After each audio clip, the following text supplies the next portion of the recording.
Here I come. Oh, here I come. Oh. Who's the person that's number one on that invitation list? Leonardo DiCaprio. That's why I'm voting for Kamala Harris. Got him! Got him! Oh! Whoa! Whoa! Here I come. Good evening, everybody. Welcome to Viewers Discretion. I am your host, Joe Neumann, aka Good Lawgic. Hope you're all doing well. Hope you had a phenomenal day today. Hope your fantasy football teams went a little bit stronger than mine did today. Well, we're not really that interested in playing very much today. They were very like, why? It's Sunday. Who's supposed to work on Sunday? No one works on Sunday. Why would we be working today? Oh, God, what a disaster. Anyhow, you don't care about that. What you care about is that today was arguably the greatest rally in the history of rallies. Certainly on this continent. Today was just such a phenomenal rally. And I realize it's not really fair. It's not really fair because, you know, the left is supposed to be all about the joy. It's supposed to be all about the joy. And all the joy seems to be on this side of the aisle over here. I feel really bad for that side. They don't really have the joy. You don't get to hear much from them. So what I figured is this. I've had Joe Woke come in here. He's a leftist. People seem to like him. And I haven't had him in here a long time. Most of you probably don't know who Joe Woke is. I understand that. I get that. Most of you probably don't know. But it's been a while. Last time Joe Woke made an appearance on this channel, I got some people a little bit upset. I was like, all right, we're not trying to chase people away. Not trying to do that. But he did develop a little bit of a fan base. Joe Woke did. Is very, very strongly left. Joe Woke. Very strongly left. He looks at everything from the left, and yeah. Anyway, but before we get to him and his coverage of the rally, because he has a lot to talk to you about with respect to the rally. There were a few amusing things I wanted to share with you. This thing apparently is old, but it's new to me. No, let's not and say we did. Joe Woke needs a Joe, you'll know Joe Woke when you see him. So yeah, thank you for that. Appreciate that. I should hit up this over here. Howie Brown started me off with 10. Count them, 10. Good Lawgic memberships. Oh my gosh. Who did you bring in here? I saw it before. Also, my thing fell down here. Why did that happen? There were 10 new members following. I saw there was a Susan in here. There were folks in here who became members. I don't know. I tried pulling it up, and for one reason or another, this jumped down on me. I apologize. Oh, here it is. All right. Following people. Gifted memberships, courtesy of Howie Brown. You got CC Bradley, Barb Belmont, Richard Daniel Jr., William Smith, Replicant 182, all you brought into the following, courtesy of Howie Brown. But wait, there's more. There's also Chase Junkie, Nana Banana, the Red Beanie, Cameron Ward, and Susan. I knew Susan was in there only because I was like, wow, one name, Susan. There you go. That works. Anyway, so welcome to the following. Those of you who are not familiar with the following is not at all a cult type of cult. There's no Kool-Aid, no self-harm, no harming others, no stabbing yourself with the jabby jab, no tracksuits that are mandatory, no throwing virgins into volcanoes, no dancing around bonfires, or shucking off clothing in the middle of a forest, the beat of a tom-tom. No goat sacrifices, no squirrel mutilations. It's not at all a cult type of cult, just a gathering of like-minded individuals who care about greater personal growth. And who is, if you're not interested in greater personal growth, then you're not part of the following. What else can I say? You're just out. You're out. So welcome to the following. God bless you, and God bless you specifically, Howie Brown, for bringing those folks in here. I thought MSG was unhealthy. You're mistaken about that. It's actually really good for you. Everyone, Joe Woke is Joe's greatest character. Enjoy the ride. I don't know what you're talking about. I'm going to need censored possibly for Joe Woke. You remember Joe Woke? You were around that long? It's been a while since I had Joe Woke come on here. Been a while. Before I get him out here, there were a couple of funny things. I never saw this before. Apparently, this is old. So if you've seen it, like you might be like, Joe, this is like 12 years old. It really might be. But I first stumbled on this today, and I was like, I got to share this one. I got to share this one because I'm sure some of you never saw it. And this was just too good. This was too good. Oh, my God. This made me laugh and laugh and laugh. 3, 2, 1. This is apparently a police training for what to do in case you come into your car and somebody in the back seat tries choking you, and what steps you should take in order for your life-saving evacuation from that perilous situation. Go.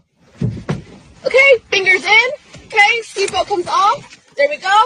Loop in. Okay, now with my other hand, I'm going to kick the seat back and I'm going to open the seat. I'm going to open the door. Okay, 3, 2, 1. I love how the guy back there I'm going to sit here the whole time while you do all this stuff. All right, here we go. Lower the seat. All the way down Oh, and out, nice. and I can escape freely, okay? Wow. That's great. That's great. Let's see that.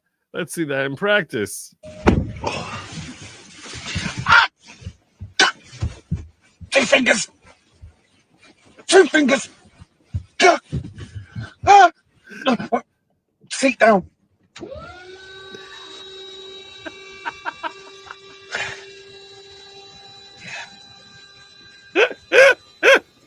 In the arms of the 3, 2, 1, go. That is so good. That is so good. That is so good. If you have anything that funny, please share it with me. But I don't think you do because I don't know if it exists. That is so funny.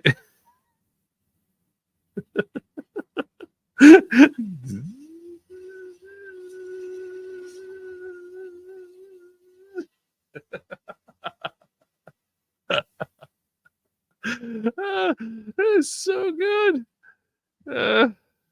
God, people are great. This is why I like people, because they create funny stuff like that. They make my life more enjoyable. How do you not like people? I don't understand people. I understand sometimes they're not so cool. That is great. Joe, you need to embrace the Volcano of Virgins thing. Do you think I do? You think I do? How many virgins in volcanoes? None. No virgins in volcanoes. 0. FS. Nil. Nada. Zip. None. Directions 101. Member for 26 friggin' months. This guy might remember Joe Woke. The nasty rally tonight flew the Israeli flag at a Holocaust survivor in attendance and gave full-throated support to Israel. Weird. Yeah. There was actually a group of Jews outside who were dancing, screaming Am Yisrael Chai, which is a Jewish song, which basically is, yeah. So that's at the, it's very unusual. It's very unusual, nasty rally. Very one of the unorthodox ones. One of the, I guess it's progressive Nazis. I guess that's what it is. Nazis. You gotta say it like Brad Pitt in Inglourious Bastards. Nazis. Anyhow,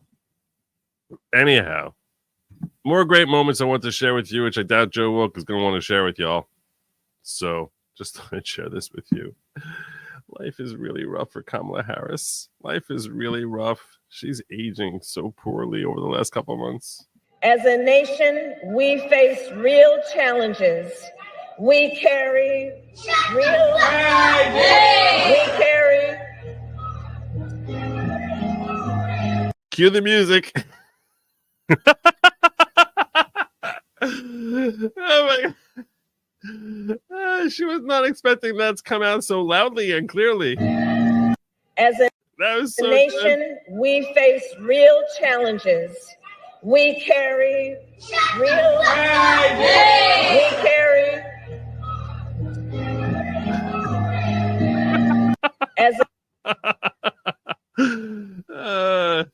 See, I'm so easily I'm so easily amused.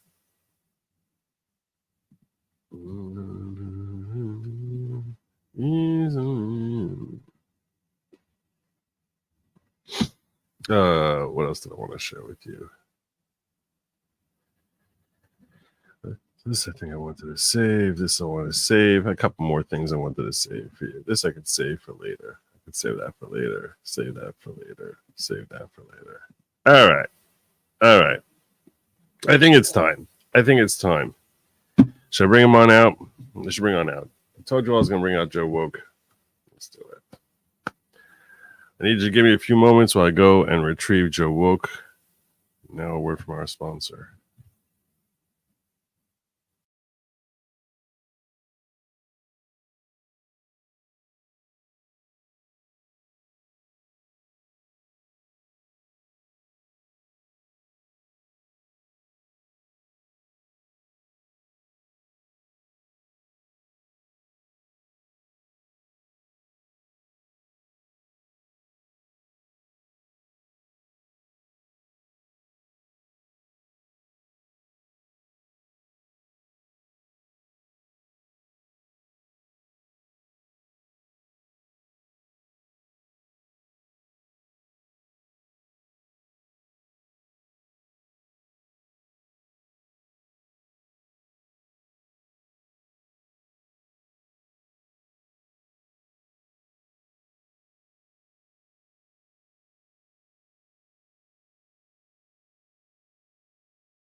Hey, everybody.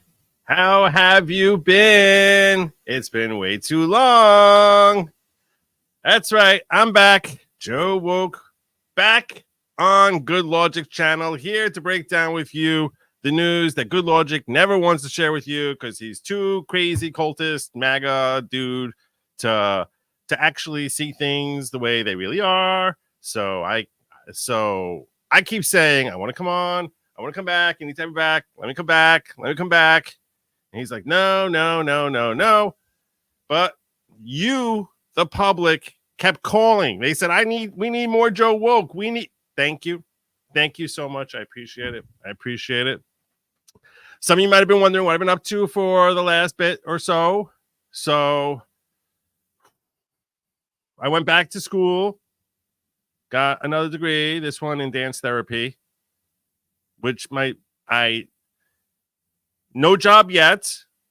Fingers crossed. Fingers crossed. There was a special government program that Biden put into effect that I was able to take advantage of.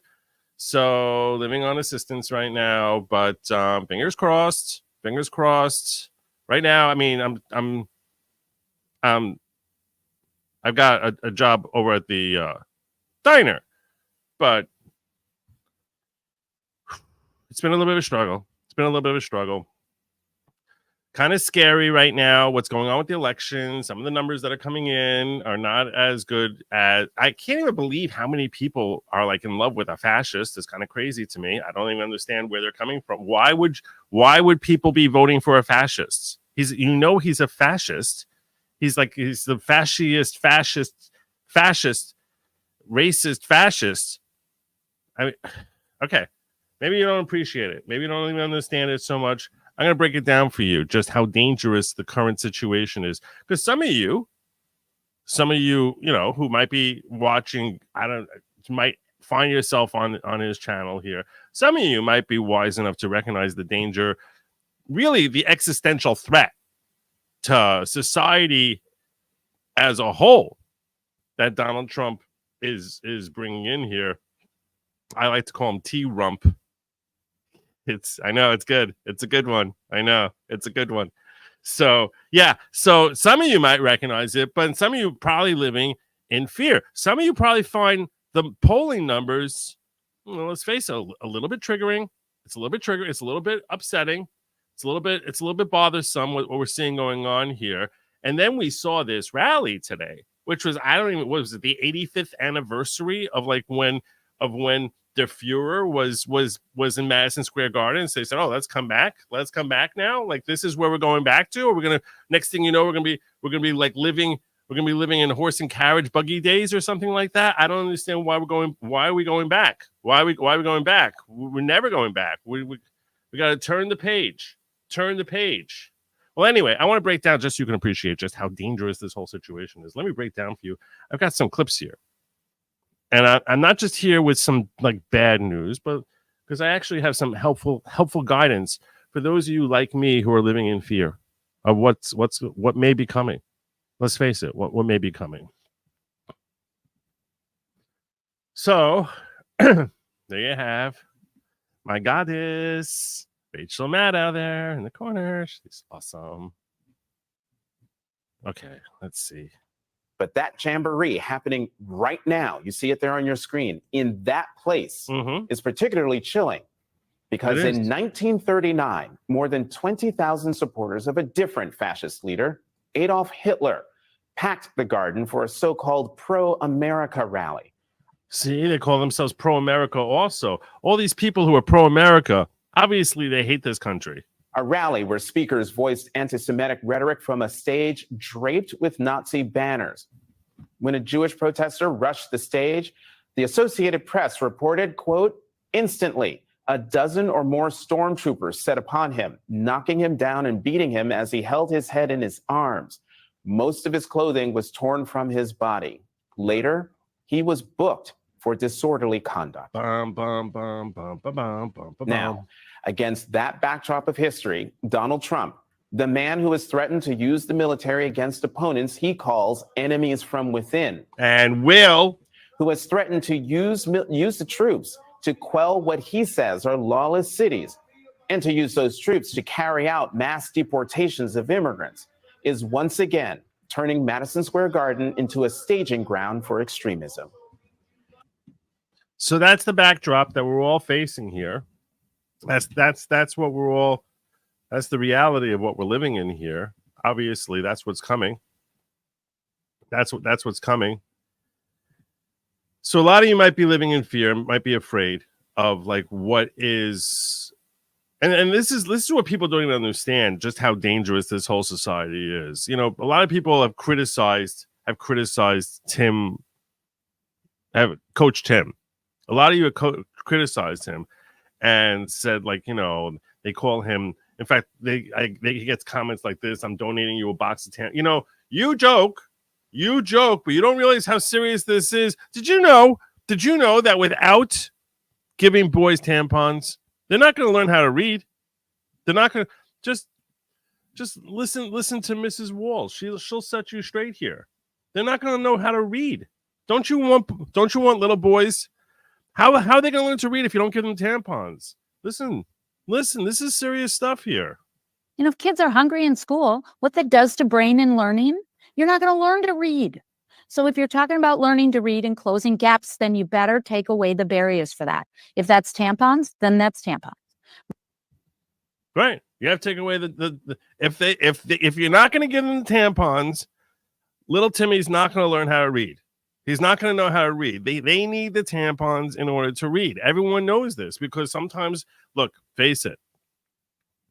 If there's a situation that's happening down below, if you're a boy and you got a situation that's happening down below, you're not focusing on reading see dick run dick run. You can't focus on that because all you're thinking about is that situation that you're dealing with down below. So you need to have easy access to tampons in order to make sure that you're able to learn how to read, because there's no way you could learn how to read. Everyone understands that all these high schoolers who are learning how to read, none of them are going to be able to learn how. They're just not going to learn they'll never learn their ABCs. How are they ever going to get anywhere in life? So obviously this is correct. This is a very sane woman here who's setting us all straight about what it is that we need to have concerns about little kids in school. And this is what we're at risk of losing. We're risking losing this. We might not. Can you think of all the little boys now who are not going to have X tampons, not going to be able to read, not going to be able to go on to higher education, learn interpretive dance, learn analysis of colors, not going to be able to learn about critical race theory. They're not going to know anything. They're going to be ignorant their whole lives because you just refuse to give them the sanitary napkins that every boy needs. It's terrible. It's terrible. It's awful. It's awful. So you tell them, Mrs. Walls. You tell them. Totally sane person here. Totally sane. Share this Paolo for real. I don't even know what you're talking about. That had to be fake. What had to be fake? Joe, I just finished the last episode of Better Call Saul. Wow, what great time. That is great timing. Full black rim. Some of your neighbors' ears are perking up right now. Well, they should be. They should be. We're living in dangerous times here. Dangerous times. They should be. Just walked in. Why is Joe wearing a cat? It's not a cat hat. It's not a cat hat. But we will get to that soon. Need more SSS on your lisp. I don't have a lisp. All facts being spit right now. There you go. There you go. I'm turning Worcestershire around. Joe woke. I guess the DNC are Nazi. They had the convention at MSG 4 times over and over again. Well, no, because it's only when fascists, it's only when dictators go there that it's Nazis. It's only when it's dictators. It's only when people who want to control you, not the DNC. DNC doesn't want to control you. They're all about freedom. So no, I don't even. That's why you're mistaken. Look, some of you might not understand what I'm trying to say. This is the man who's going to set you straight. This man's going to set you straight about what MAGA really is all about here, because this is someone who deeply understands MAGA. Everything I know about MAGA, I learned from this guy right here. He taught me. Now I understand how MAGA thinks, what they're all about. And this is Matt is Superman. And trust me, he is. And it's not just because he wears a cape all the time. No, he's Superman. Listen to him. He's going to explain to you what MAGA is. Hold up. Let me get this. Well, that's too low. That's not going to work. That's right. You forgive him. You forgive Donald Trump. Oh, Hold up. Let me get this right. You forgive him. You forgive Donald Trump. You hold space and grace in your heart for the things he says and the things he does and the you all forgive him. You all forgive him. person he is. You forgive him. There isn't a soundbite or a testimony that can come out that would make you change the permission you've already given this man to be himself. You forgive him. It could be rape. It has been rape. And Everyone knows. Everyone knows. Everyone knows. Found guilty of the R word. Sort of, almost, close, very close to being found guilty of it. Very, very close. you forgive him. It could be racist. It has been racist. And It's been very close to being racist. Very, very. He's very, very, very. It's very, very. Everyone knows the fine people thing. Everyone knows. Everyone knows all about that. We all know about that. We all know about the dog whistles when he said, "March peacefully and patriotically," which is obviously a dog whistle for MAGA to go raid the Capitol, rip out Nancy Pelosi's lectern, and start banging her gavel all over the place. Use it as a battering ram to kill 6 cops. Everyone knows that's what he was saying. You guys keep forgiving him. you forgive him. It could be some of the most negative and unnecessarily insulting and vile and irresponsible and irrational and unlawful behavior. And you forgive it because you forgive him. And I think you forgive him because I think he excuses you. That's why you forgive him, because he excuses you.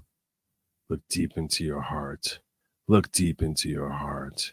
You know what's going on here. You're forgiving his racism and all the raping that's going on, because that's you. Because that's what you do. That's what you do all the time. That's why. That's why you're forgiving it. Because that's you. Every one of you who's voting for him. Rapist. I think he gives you permission to love the parts of yourself that should and need to change. I think he gives you permission to love the parts of yourself that are hateful and bigoted and oppressive and close-minded. I think he gives you permission to love these things because he is these things. And he gives you permission to love, to love the sexual assaulter within you. He gives you all that permission. That's what's happening here. You need to just recognize that that's what's happening. You're all a bunch of just basically assaulting racists. That's what's happening. And he's letting you forgive that. That's why you're forgiving him. He is these things loudly and proudly in front of everyone. In front of everyone. Remember all those times when he went on one of them raping sprees? Loudly and proudly. And you're forgiving him because you want to go on your own little sexual assault spree. That's the only reason you would forgive him. It totally makes sense now. He can do that there. You can do that at your table or in your community, at your kids' soccer games or in your Walmarts or in your churches. You can too be hateful and bigoted and oppressive and small-minded. He represents you. He represents those things within you, so you forgive him. He hates the same people you hate, not because they're dangerous or bad, but because they look, love, and live different than you. Oh, you see, because you hate everyone who's any at all different from you. You basically hate anyone who's not your identical twin, and think like you. You basically hate everyone but you. And the fact that he gets to hate them out loud makes you feel so comfortable hating them inside. So you forgive him. And that makes it really hard to forgive you.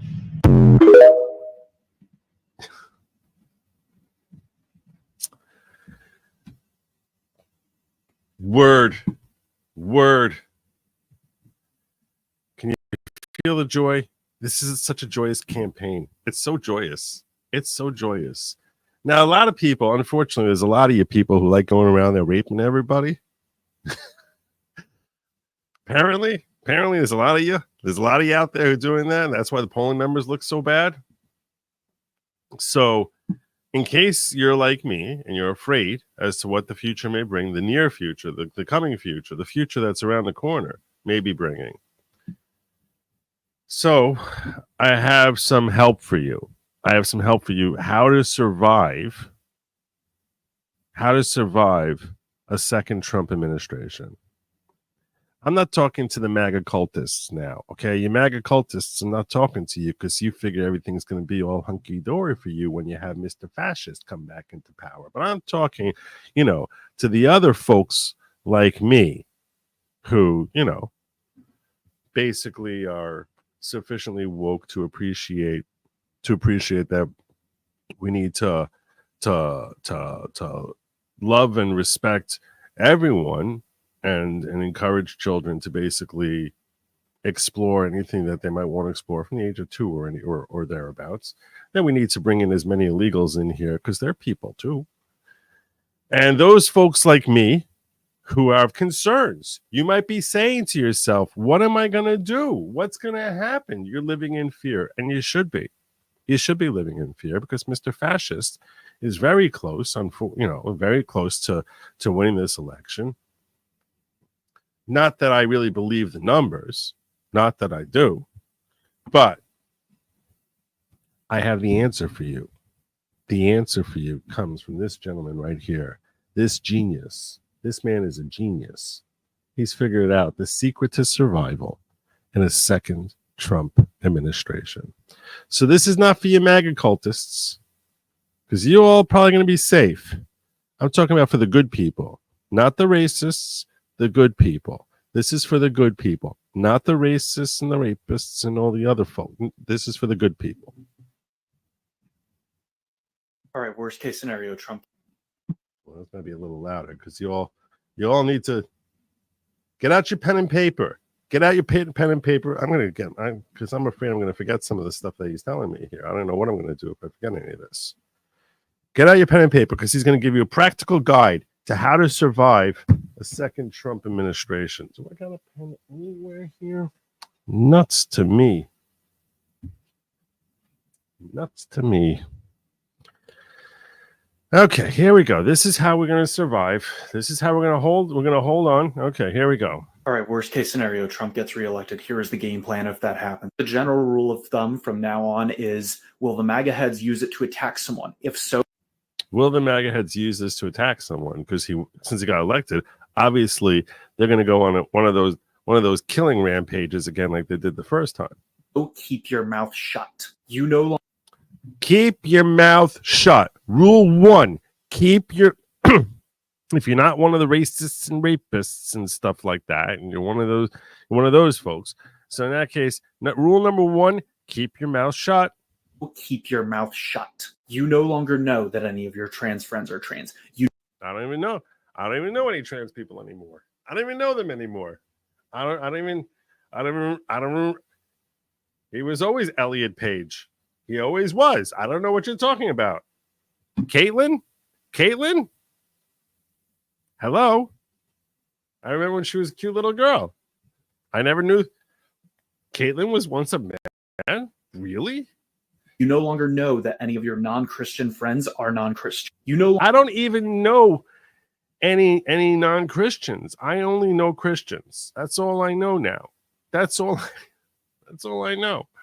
Longer know that any of your friends, family, or neighbors are left-leaning at all. Anyone that you don't know tries to talk about politics around you, you shut that shit down immediately because that is fishing for information and people they can report. Anyway, they're going to be looking to report us. That's what the MAGA people are going to be doing. That's what I'm warning you. They're going to be looking to report us, and report us to the agencies so they can put us in the camps. So they're going to be looking to report us. So if you see someone acting suspicious, talking to you about politics, and you don't know that person well, you just shut that down. You just shut it down. You say, no, I'm not talking about that. Anyone tries to instigate a protest or a riot, they are also fishing for people that they can report. Yes, that's the false flag. That's the false flag that's happening there. Anyone you know who is an immigrant, you are now going to tell anyone who asks that they have been living in America their whole lives. Because if you are not among the people who need to flee for their own safety, you are part of the people who are helping them flee. That's right.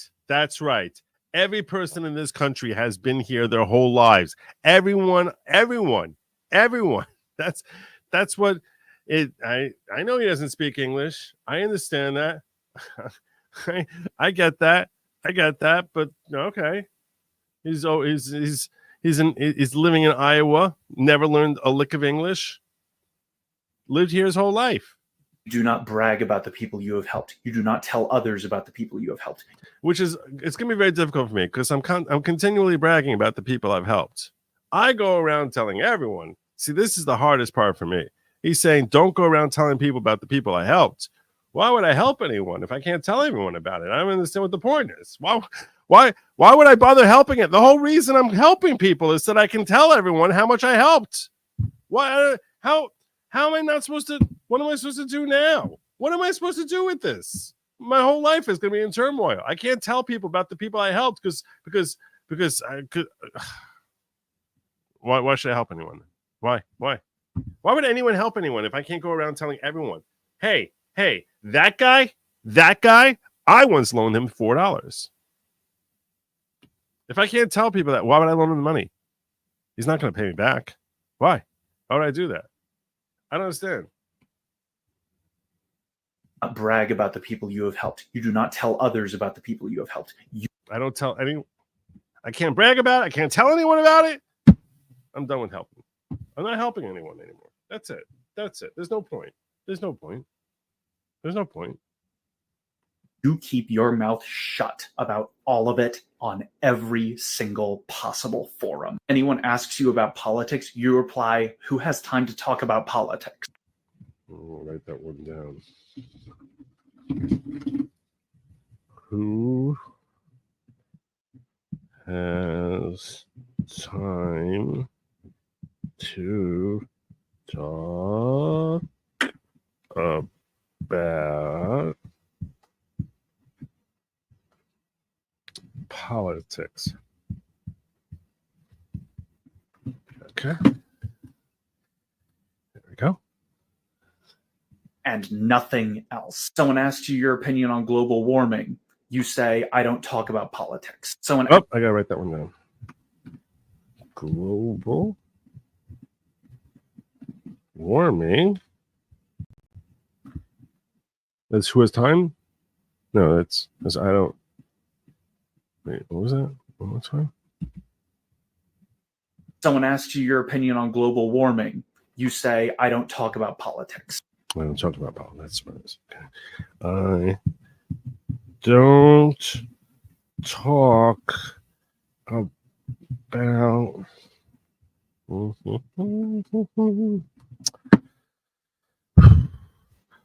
Someone asks your opinion on wages and unionization. You say, I don't talk about politics. Wait, there's a lot here. Someone asks about your opinion on the basic rights of other people. You say, I don't talk about politics. It's going to hurt, but that's what's going to help you and others survive. How am I not supposed to talk about politics? I don't understand. What am I supposed to talk about?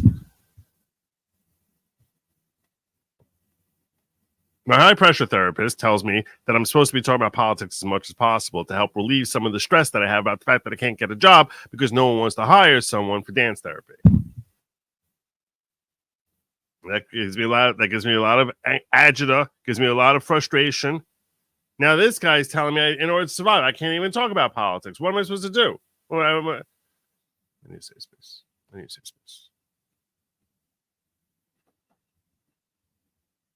me just say space like in a corner here. These are the basic ground rules for surviving a fascist government, which is 100% what Donald Trump has said on camera he wants to put in place if he gets reelected. On camera! He said he wants to be a fascist who's going to throw the Japanese back in internment camps. Everyone knows this. It's all over on camera. He said he's going to be throwing the Jews. He's going to be lining up the Jews. He said he's going to be throwing the Japanese in internment camps. He says the brown folks he's going to basically get a catapult and just start shooting them over the wall. He's going to build a wall first and then just start shooting them over the wall. Everyone knows this is what he said. He said it on camera. Everyone knows this. I'm not trying to tell you that he is guaranteed to win. I am not going to tell you that he is going to successfully overthrow the government. Because if he doesn't win, obviously that's what he's going to do next. Is he's going to try to successfully overthrow the government. Everyone knows this is coming. Everyone knows this is coming. When he loses the election, Donald Trump is going to get together all his MAGA crazies, the whole MAGA cult, and they're all going to come out there, guns a-blazing.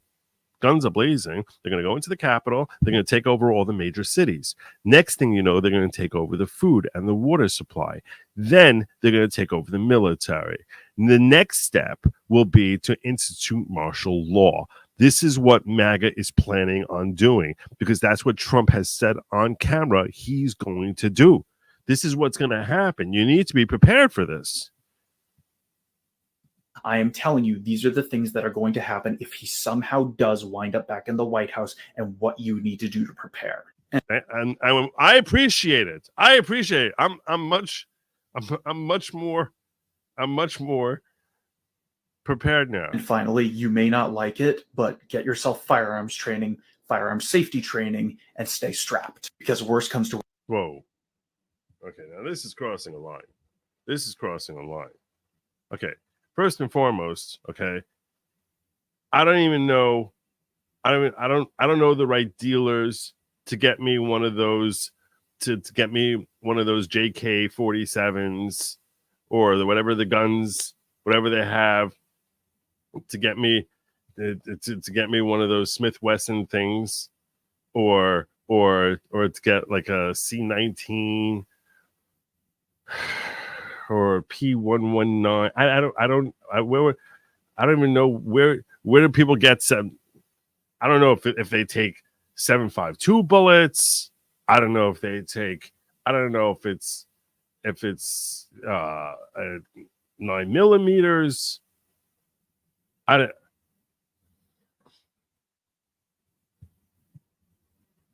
Worse, you also need to be able to defend yourself. And the Second Amendment is probably the only constitutional right that Donald Trump will not do away with. Probably most importantly, But you're telling me now that I need to get assault rifles. I need to get lots of assault rifles. That's what I need to get. I need to be strapped with lots of assault rifles. I need to have tons of assault rifles. That's what I need. Lots of assault rifles.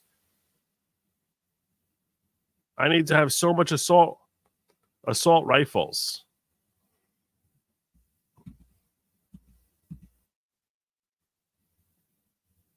may not like it, but get yourself firearms training, firearms safety training, and stay strapped. Because worse comes to worse, you also need to be able to defend yourself. And the Second Amendment is probably the only constitutional right that Donald Trump will not do away with. Right. He's going to get rid of free speech. Obviously, that's the first thing he's going to get rid of. Next thing he's going to get rid of is the right to assembly. Next to go is freedom of religion. Obviously, he's going to get rid of that because the only thing he's going to leave over is the Second Amendment. After that, he's going to start forgetting about due process. Next thing you know, he's going to start saying that none of the states have individual rights. He's going to do a 10th Amendment. It's all going to be gone. It's all we're going to have left is the Second Amendment. It's going to be like the Bill of Rights. That's what it's going to say. He's going to just get up. He said he's going to rip up the Constitution. He's going to just go over to the Constitution, and it's very easy for him to do it because all he has to do is, especially if he's in power, what he'll be able to do is he'll be able to go over to the Constitution they got up there on the wall in the Capitol, get a big red pen because he doesn't care about history. He'd get a big red pen, big red magic marker, probably, or no, it's Trump. It'll be crayon, and he'll get a big red crayon, and it'll just make a big X through the First Amendment, big X through the Third Amendment, big X through the Fourth Amendment, and it's going to go on and on. It's just going to be a big. It's going to look like one of those toss across tic-tac-toe boards where there's just a bunch of X's. That's all. It's going to be big red X's everywhere. But just the only one sticking out there is the Second Amendment.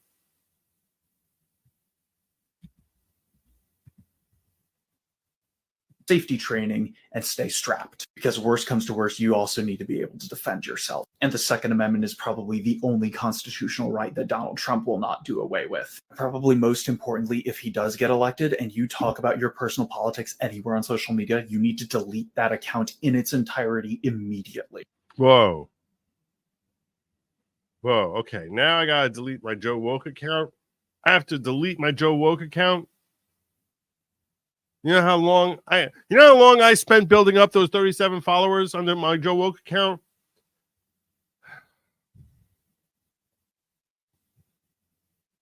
I do have an alternate account. Cats and Boys. But that one only has 12 followers. Maybe I'll tell some of my friends. Will not do away with. Probably most importantly, if he does get elected and you talk about your personal politics anywhere on social media, you need to delete that account in its entirety immediately. There will still be archived evidence of it, but at the very least, they can't go into. How am I going to remember who I'm supposed to follow now? There's Rachel Maddow, Kamala, Captain Kamala, Tim Walz, Jamie Raskin, obviously Nancy, Adam Schiff, AOC, oh, the goddess.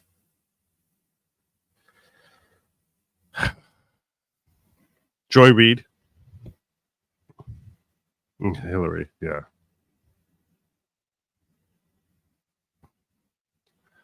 Schumer, Chucky. To a profile that you are still using and say that those are still your views, which can be the difference between walking free and being in a camp. All right, worst case. That could be the difference between walking free and being in a camp. Well, now, don't say I didn't warn you. Don't say I didn't. Never say Joe Woke didn't warn you. Okay? So somehow things go sideways here, and either he somehow manages to win the election, obviously by questionable issues, or he overthrows the government, which is what we all know he's planning on doing. He's going to overthrow the whole government there. He's going to get together his forces and going to overthrow our military, our army, and our navy, and our marines. He's going to overthrow them all. Everyone knows that's going to happen. Everyone knows that's what he's going to try to do. And if he's successful in overthrowing them, these are the steps that you need to take in order to help assure your own personal safety. Unless you're one of the crazy rapist, racists, misogynists, anti-Semite. Not that Jews are okay, but free Palestine. Okay. Let me just take some comments here. Questions. Some questions that I have here.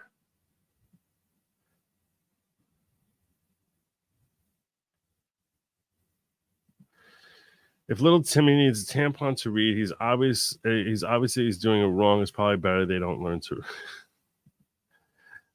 The insult to Puerto Rican, I cannot get over. Well, obviously.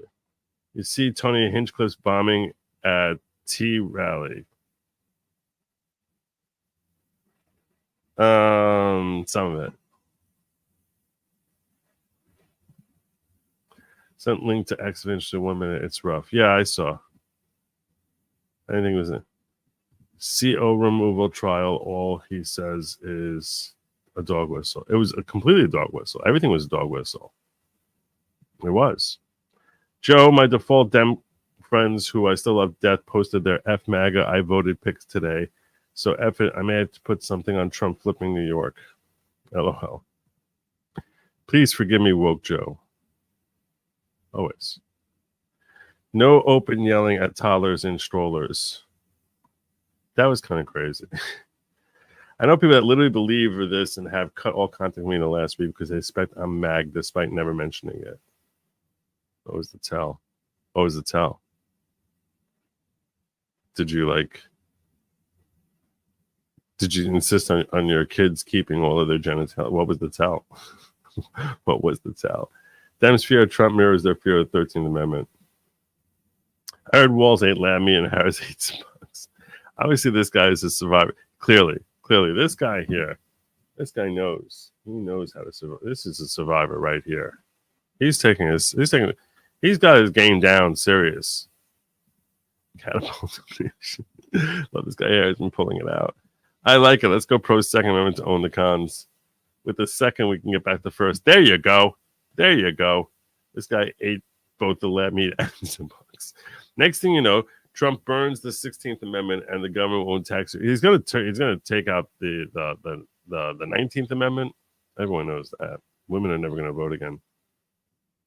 Next thing you know, Trump burns the 16th Amendment and the government won't tax your income, the madman. The brute. He's so bad he won't steal from you. It's true. Follow Schumer for his sweet burger recipes. You got the old me for Joe Woke so right. For Joe Woke. You got the old me for Joe Woke so right. Left. Okay. All right. Let me make sure. Let me see if I missed anything over here in the ghetto. So I don't want to miss anyone there. Well, there's only so much time. I've got a spin class in the morning, so I can't. I don't know how good Lawgic does these long hours. I've got a spin class in the morning, and that's followed by there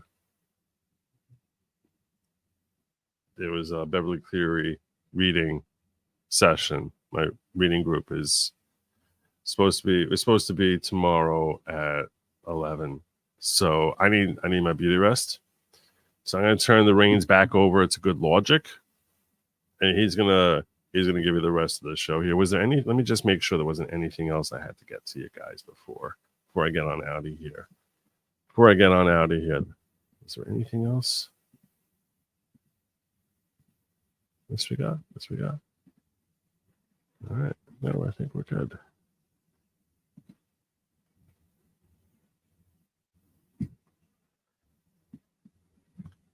All right.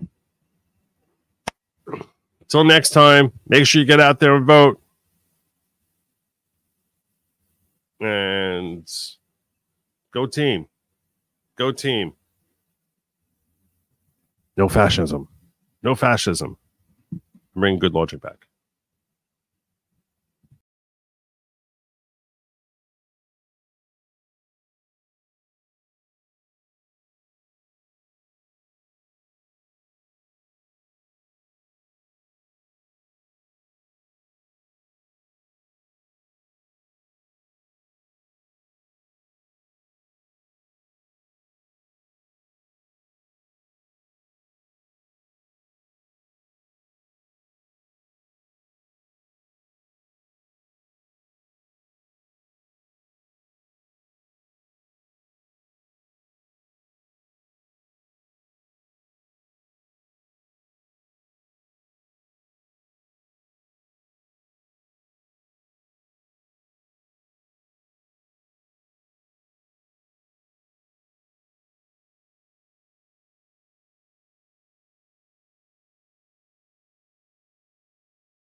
Whew.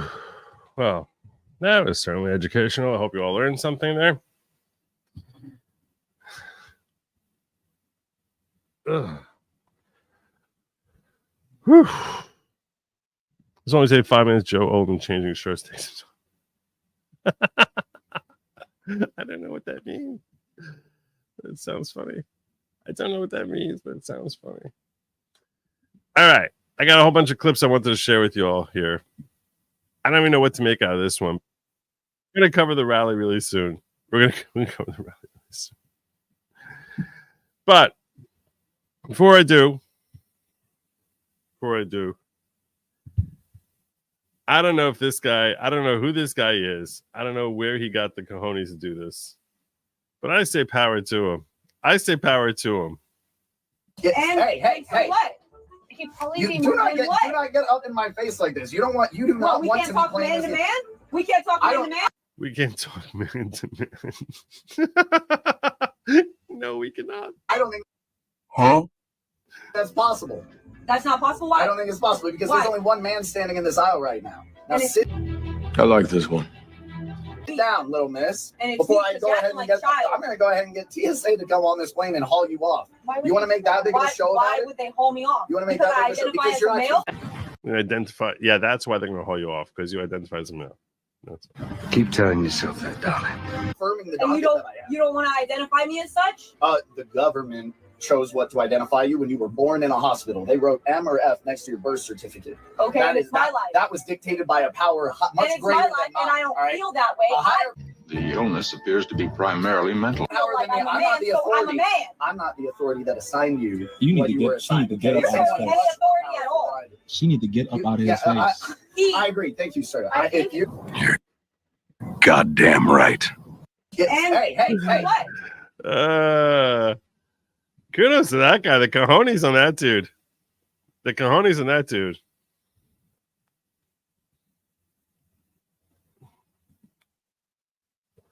There's only so much Joe Woke to go around. He's a busy guy. He's got a spin class in the morning. He's got stuff to do. We saw men beneath the blue ink. What is men? I don't know what that means, Pow Angel. That one went over my head. That one went over my head. I don't know what that is. And this is great. This was great. I don't know. Do you guys know who this person debating Destiny is? Because this was a clip that came in my feed, and I was just like, "This is pretty well done. This is pretty well done." This is a guy who's like knows how to like talk as fast to interject as quickly as Destiny does. Kamala Harris said if she wanted to do a $15,000 first-time home buyer credit to people that were buying homes for the first time. Donald Trump said he wanted for illegal immigrants. For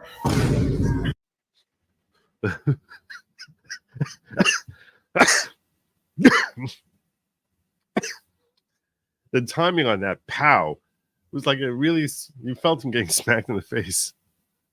I'm so curious. How do you think these tax credits work? You do realize that they give money to illegal immigrants to buy houses? An illegal immigrant definitionally doesn't file taxes because they don't have social security numbers. They don't get money back from the government. So how would an illegal immigrant qualify for a tax credit? This doesn't make any sense. It's like the hurricane I agree. machines. It doesn't make any sense. This is the Democrat policy. I completely agree. It doesn't make any sense at all. So Where are thank these you. lazy people that are coming over and not working and not getting jobs, getting the money for homes? The U.S. government. Who is this guy? I want to know who he is. Where they gave him money? The U.S. government's giving them money. And this is where he's about to just destroy Destiny's brain. They pay them for the homes too? Then why even give them the tax credit? Why not just give them the homes outright? Actually, they do. Who pays for the hotels that they're staying at in New York City, in Chicago? Well, who's paying for those hotels? I imagine there's probably federal money allocated to And people where does that the are part of federal government get its money? From the, I mean, gotcha, bitch. Kamala Harris said if she wanted to do a $15,000. Gotcha, bitch.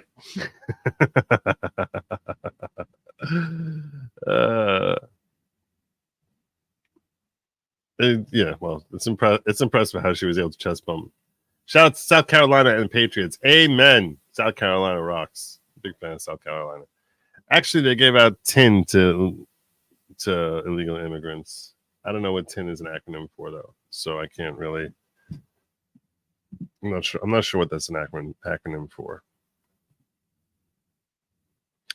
All right, so I agree with you, by the way, that who was it? I think it was Drop Barracuda who said that Kill Tony did not kill. It was very, very. I can do better than that. I can do better than that. I can do a lot better than that. It was like he was trying too hard. So I was thinking about watching this clip. It's an 11-minute bit, and it got better. It got a little better, but for the most part, it wasn't really very good. It was not very good. But if you think that Trump mania is only sweeping America, no. It is not. This is going on in Japan. In Japan. We will make America wealthy again. We will make America healthy with Bobby again. We will make America strong again. We will make America proud again. Unbelievable. We will make America safe again. We will make America... It's unbelievable. It's really unbelievable. I don't even know why you're marching, and I guess they're trying to encourage Americans to get out there and vote. Here's someone else who took a clip of the same thing from another angle.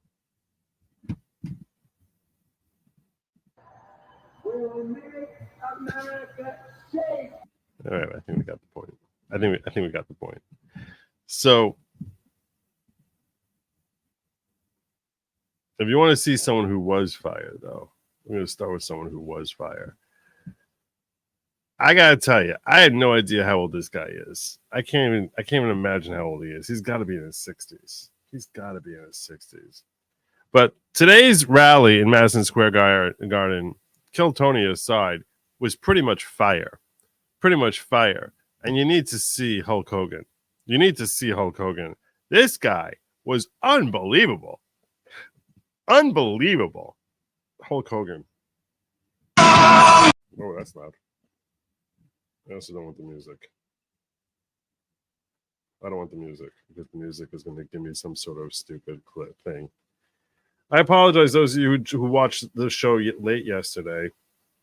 Apparently, the first hour that I spent covering Joe Rogan and Donald Trump, apparently Joe Rogan's folks decide that no, they need to copyright strike anyone who shared clips from that interview, which honestly was very disappointing. Very disappointing that was the direction that his team went. If at least even if they're going to do in general, which is pretty weak sauce, to do it for that interview is pretty lame. It's really lame. So I'm a big fan of Joe Rogan's work in general, but his copyright strike policy is pretty pathetic. I'm sorry. There's just no other way to put it. So I had to actually carve out most of the first hour, and it was a real nuisance. So I'm a little bit copyright strike cautious tonight. Oh, Lord. Stop with it. Stop with the music. Stop with the music. Stop with the music. Well, let me tell you something, Trumpomaniacs. Welcome to the house that Hulkamania built. One of the things that I realized, it's so loud in there. I mean, it is so loud in there. It's like a roar of a crowd.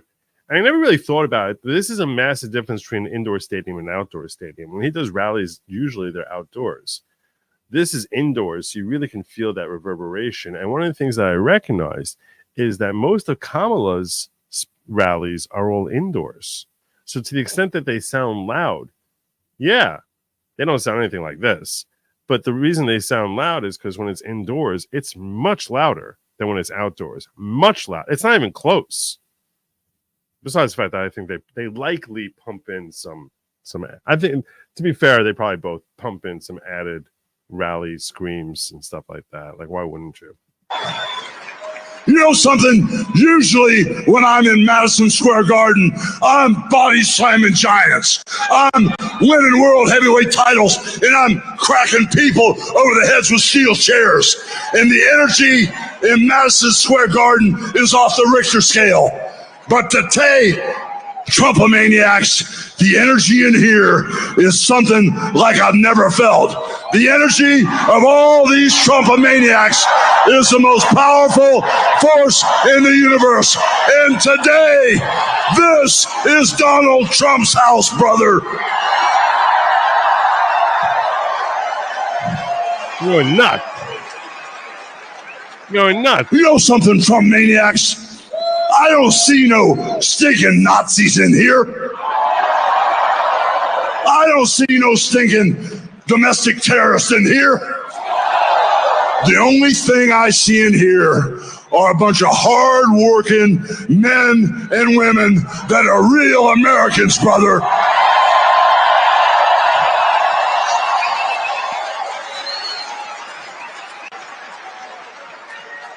You know, when I hear my president and our president, Donald Trump, speak, he sounds for real, brother. He sounds like he has a heart of gold that's all for the USA. But when I hear Kamala speak, it sounds like a script from Hollywood with a really, really bad actress. That was a pun. You know, Kamala is responsible for the border crisis. And Kamala is also responsible for inflation. Oh, you were saying they give out tax identification numbers. You apply for one for the federal, both for businesses or as an individual. Interesting. Thank you. Our hope is our sons will be better men. Today, my eldest son turned 29. Proud father. Oh, happy birthday! Awesome. That's great. It's great that you actually, good for you that like too few parents are actually proud of their kids once they reach a certain age. They love them until they're like 8 or so, and then they start hating them. So it's awesome to hear parents who's proud of their kid at age 29. Yeah, copyright strikes are just a bitch. Joe Welk must be telling. And then you know something? She acts like she's the victim.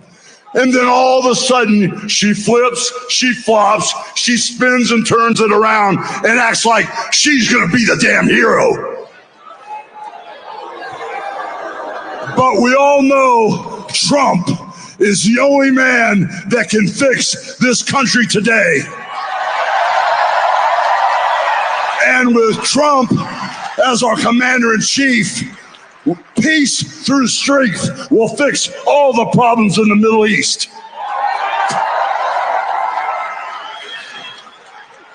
You know, I've been coming to this building month after month after month, and I've seen sold-out crowds over and over again for over 40 years. And for 40 years, I've always asked the question, what you gonna do? Over and over and over again, what you gonna do? Well, today, after feeling the energy in this building, I finally got the answer. And the answer is, vote for Trump.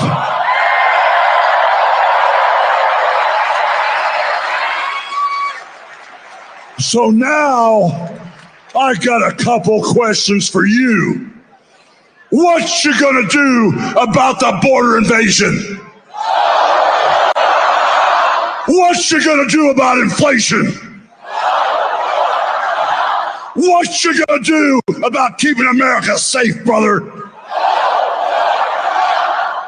And what you gonna do about putting God in our homes, in our country, and our schools? So I guess we're all on the same page. So I got one final question for you. What you gonna do and who's gonna make America great again? God bless Donald Trump. He's our next president.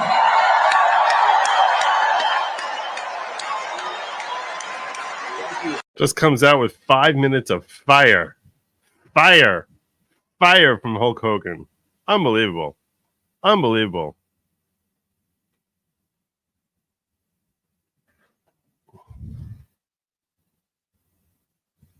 Look at Kimmy coming with all the answers. That was Owen Schroyer, debating Destiny. He works with Alex Jones, held in solitary in federal prison for not going into the Capitol. Hogan is 71. I knew he had to be at least 60. It's unbelievable. That dude, God bless him. That was amazing.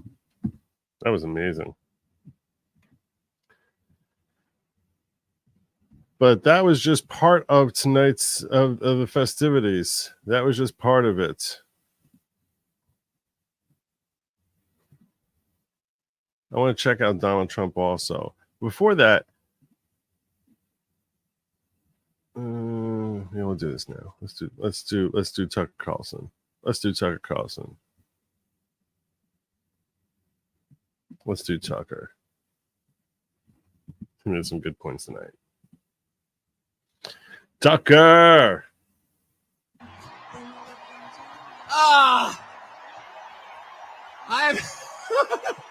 I love his Mozart saw laugh. the Grateful Dead in this arena in 1987. I was seated right there. How weird. It's such an honor to be here, and it's wild.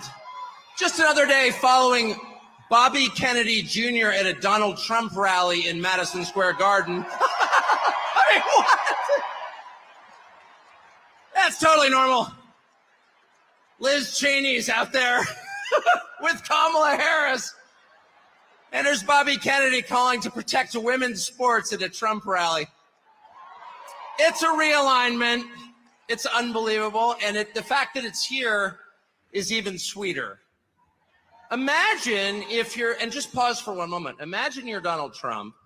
You're from New York City. You become famous in New York City. You make your fortune in New York City.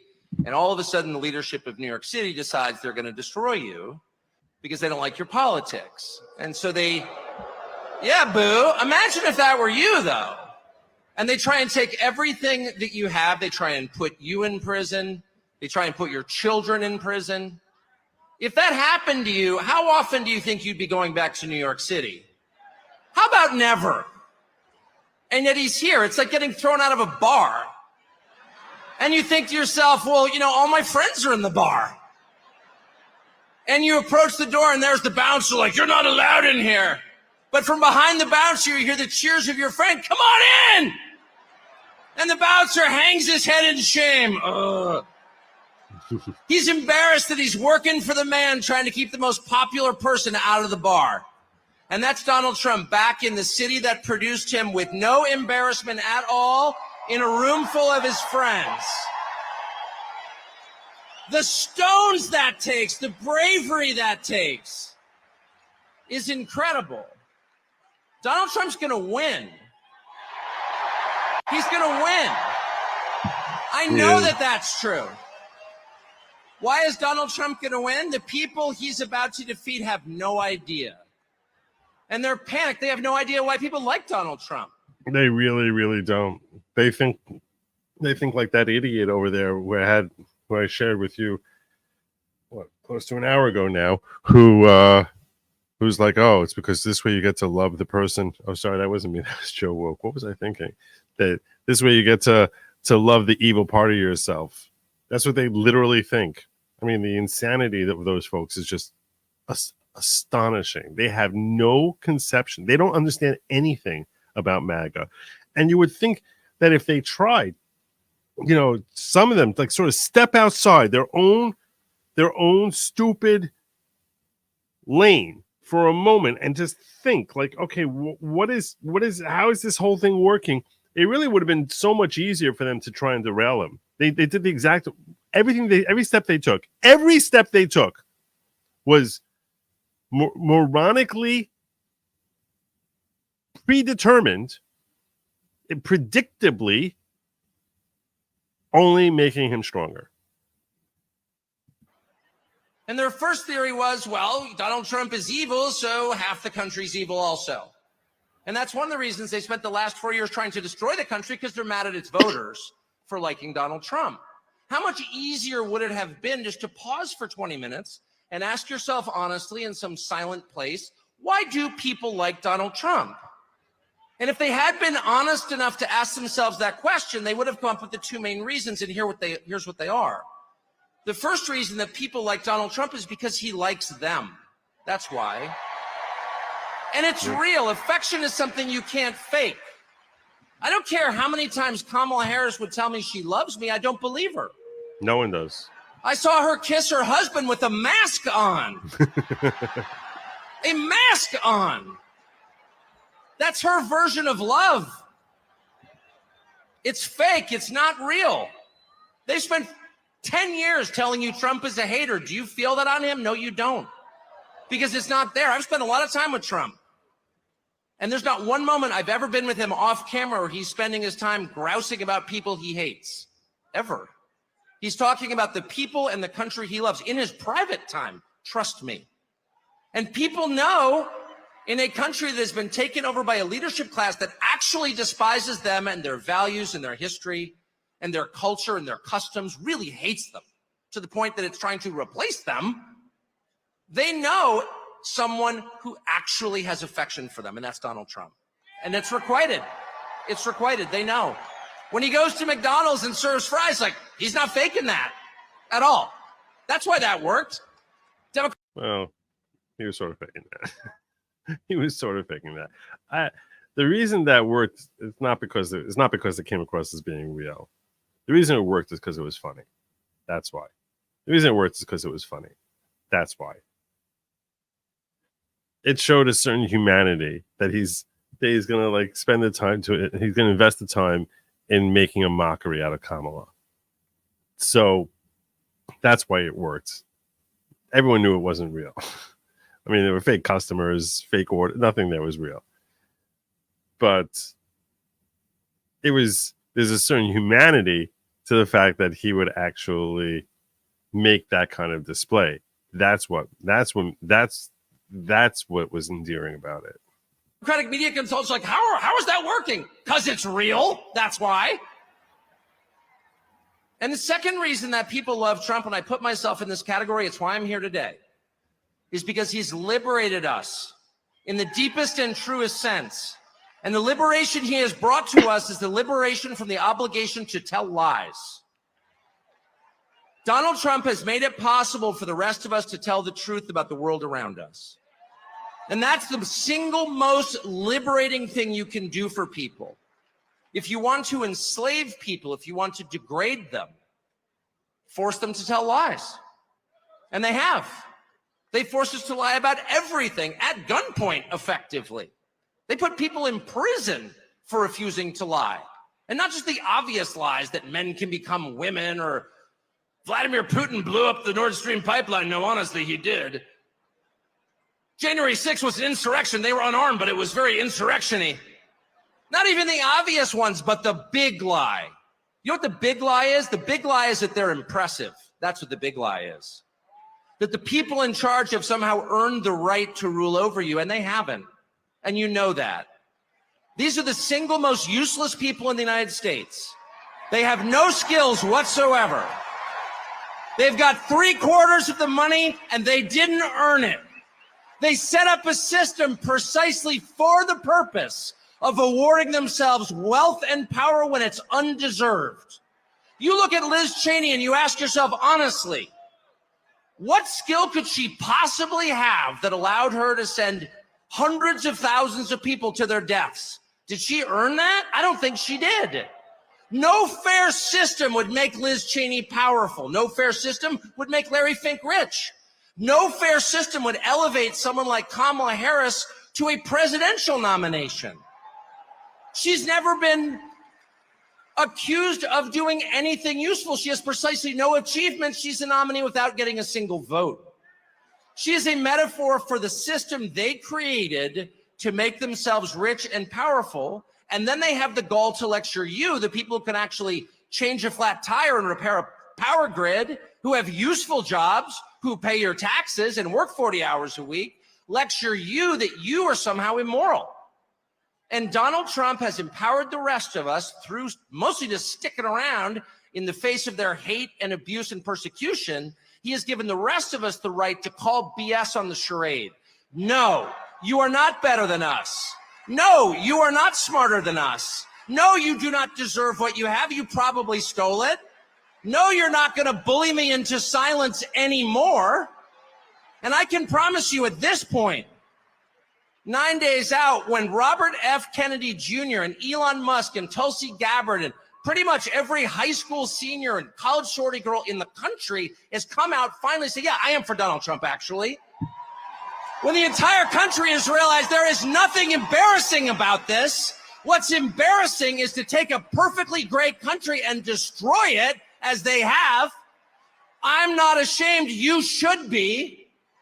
At that moment, it's going to be pretty tough for them 10 days from now to look in the eye to America with a straight face. It's going to be pretty hard to look at us and say, you know what? Kamala Harris, she got 85 million votes because she's just so impressive. As the first Samoan, Malaysian, low IQ, former California prosecutor ever to be elected president. It was just a groundswell of popular support. And anyone who thinks otherwise is just a freak or a criminal. At this stage of the game, after 9 years of listening to their lies and finding every single one of them totally false, no, it's not safe and effective, and no, she's not impressive. It's very hard for me to believe the rest of us are going to say, you know what, Joe Scarborough, you're right. You're right. She won fair and square because she's just so impressive. I don't think so. And to me, that is liberation. It's the freedom to say what's obviously true as a free man and not a slave. And I just want to say thank you, Donald Trump, for that. There you go.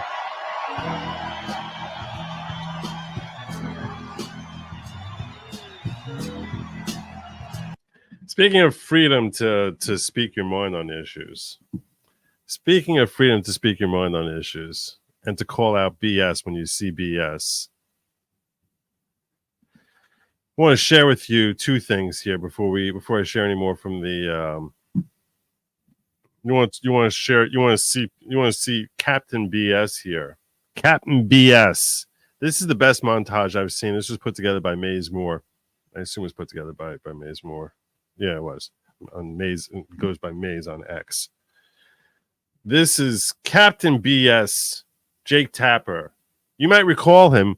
He's the famous guy who basically, whenever he sees something he doesn't like, and he said this over and over again during COVID when he was sitting there spouting lie after lie after lie, and every time someone would say something which contradicted it, he'd be like, that's been debunked. It's been debunked.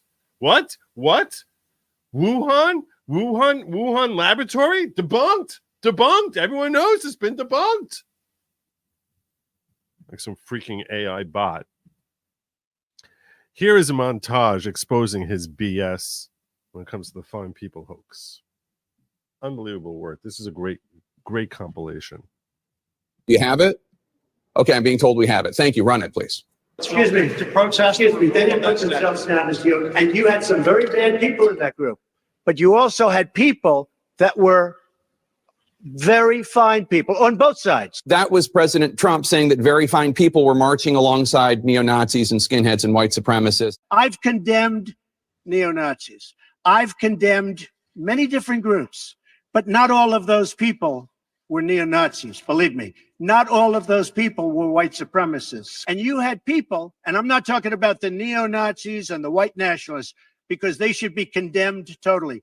But you had many people in that group other than neo-Nazis and white nationalists, okay? This is a president who said there were, quote, very fine people on both sides in a Charlottesville neo-Nazi Klan march in Charlottesville, and his infamous reference to very fine people. There were, quote, very fine people on both sides of that Charlottesville, Virginia march. And candidate Trump, I tried to get him 3 times to condemn David Duke. He wouldn't do it. Well, you've got David Duke just joined, a bigot, a racist, a problem. I mean, this is not exactly the people you want in your party. A lot of people. How many times did he condemn racism? How many times? More than anyone. And this clown, Jake Tapper, kept pretending, oh, I can never get him to, can you finally do it? Can you finally do it? Every day. You condemn him on Tuesday, and on Wednesday, be like, can you finally do it? I condemn. Thursday, can you finally, why won't you finally condemn it? Can we get you for the first time to condemn? Liar. Think that he has a soft spot in his heart for, or at least won't condemn, white supremacists. As I said on Saturday, we condemn in the strongest possible terms this egregious display of hatred, bigotry, and violence.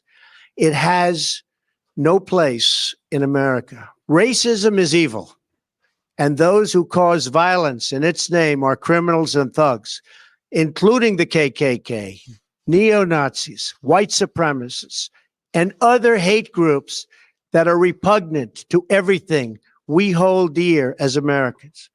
We are a nation founded on the truth that all of us are created equal. And there's this big effort by Trump supporters to pretend that the president didn't say what he said, to call this all a hoax. And you had people, and I'm not talking about the neo-Nazis and the white nationalists, because they should be condemned totally.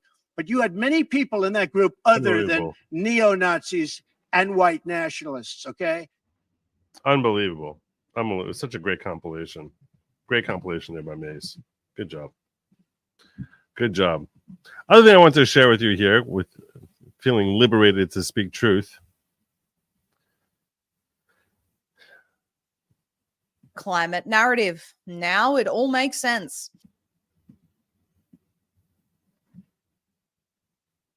I've been calling out climate change as being a hoax, man-made climate change being a hoax for a long time, long before I started working here. Check out this report now. Check out this report. Scientific bombshell shatters the climate narrative. Now it all makes sense. In a scientific bombshell that could reshape the climate debate, researchers have found evidence suggesting that the Earth's atmosphere may already be saturated with CO2, potentially nullifying the warming effect of future emissions. A groundbreaking new study published in Applications in Engineering Science challenges the increasingly prevalent narrative that rising atmospheric CO2 levels will lead to catastrophic climate change. The research conducted by scientists at the Military University of Technology in Poland suggests that the impact of additional CO2 emissions on global temperatures may be far less significant than commonly portrayed.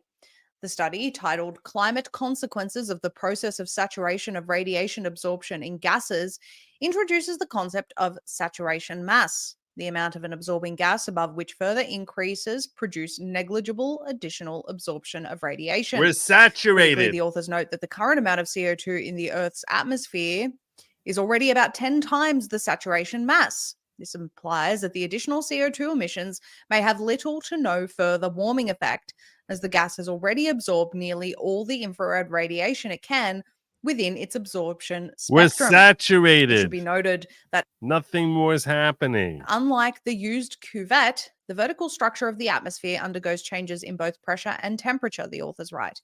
Nevertheless, the question arises as to whether the additionally emitted carbon dioxide into the atmosphere will absorb thermal radiation.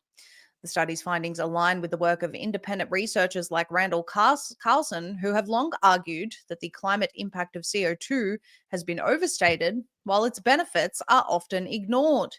In his essay, The Redemption of the Beast, the Carbon Cycle and the Demonization of CO2, Carlson contends that rising CO2 levels are having an overall positive effect on the biosphere. Carlson writes, hundreds of studies have consistently demonstrated Take that, Governor Phil Murphy, who outlawed plastic bags. significant improvements in plant growth, crop yields, and drought resistance under elevated CO2. Sorry, that's a pet peeve of mine. On Friday, in Jersey here, they outlawed plastic bags. And I covered a report here which basically says that the new bags that they have now are actually worse for the environment than the old plastic bags we have, because they don't biodegrade at all. So they're actually worse. The situation, this is classic Democrats, like inventing a problem and then inventing a stupid solution for the supposed problem, where the solution only makes it worse. But now they're hailed as being heroes because they're doing something. The reason I was so outraged is because not only do I have to pay $1.25 for every one of those stupid bags, they didn't even have any of those freaking bags. They didn't have any bags at all. Got to take 16 bottles of soda, 16 2-liter bottles, and carry them two at a time. Unbelievable. Yeah. So I was actually in a supermarket. I was in a ShopRite, cursing out Governor Phil Murphy. I was like, "You stupid jackass!" I was screaming at the clerk behind the counter. It's like, "This is not you. I'm just you're the person I'm yelling at here because I'm really ticked off at freaking Phil Murphy." Stupid. Two conditions. He cites research showing that a doubling of atmospheric CO2 increased agricultural yields by an average of 33%. Furthermore, Carlson points to evidence of global greening in recent decades, with satellite data showing an 8% increase in vegetation cover in Australia from 1981 to 2006, and increased foliage cover across Earth's warm, arid environments in proportion to rising CO2 levels. Some studies attribute 70% of observed greening to the CO2 fertilization effect. The new Polish study adds weight to Carlson's argument that the prevailing narrative around CO2 and climate change may be overly simplistic and alarmist. Imagine that. Overly simplistic and alarmist. Overly simplistic and alarmist. Aggravating. Aggravating. Told you. This whole thing is a hoax. Hoax. Hoax. Hoax. Debunked. Debunked. I'm done with those idiots. And now we're free to say it. The first time I said it, I was like actually like a little nervous about saying this, but I was like, people are going to call me crazy for saying this. But I was like, I don't really believe in this whole man-made CO2 destroying the earth thing. Joe Woke would fit right into one of Kyle Dunnigan and Kurt Metzger's Pusey's podcast, fake podcast, and Kyle's YouTube show. Good stuff. I never heard of Kyle Dunnigan, but now I'm curious. I'm going to check him out. Kyle Dunnigan.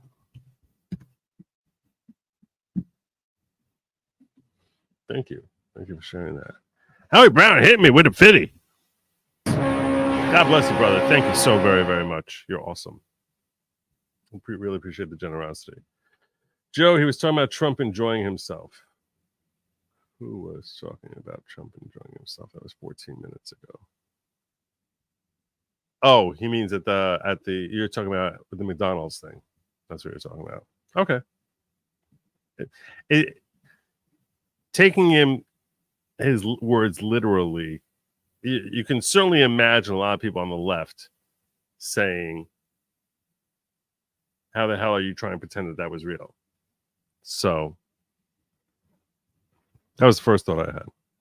Dems are the coyote and the intelligence agents are Acme, a coyote.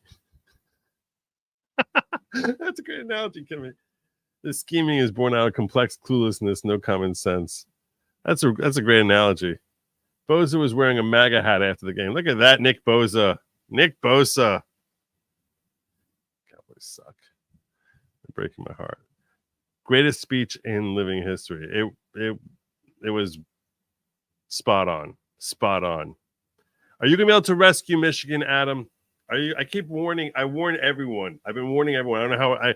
I know you peek on the show every once in a while. I don't believe you watch. I mean, Adam is gentleman who's been on the show here before.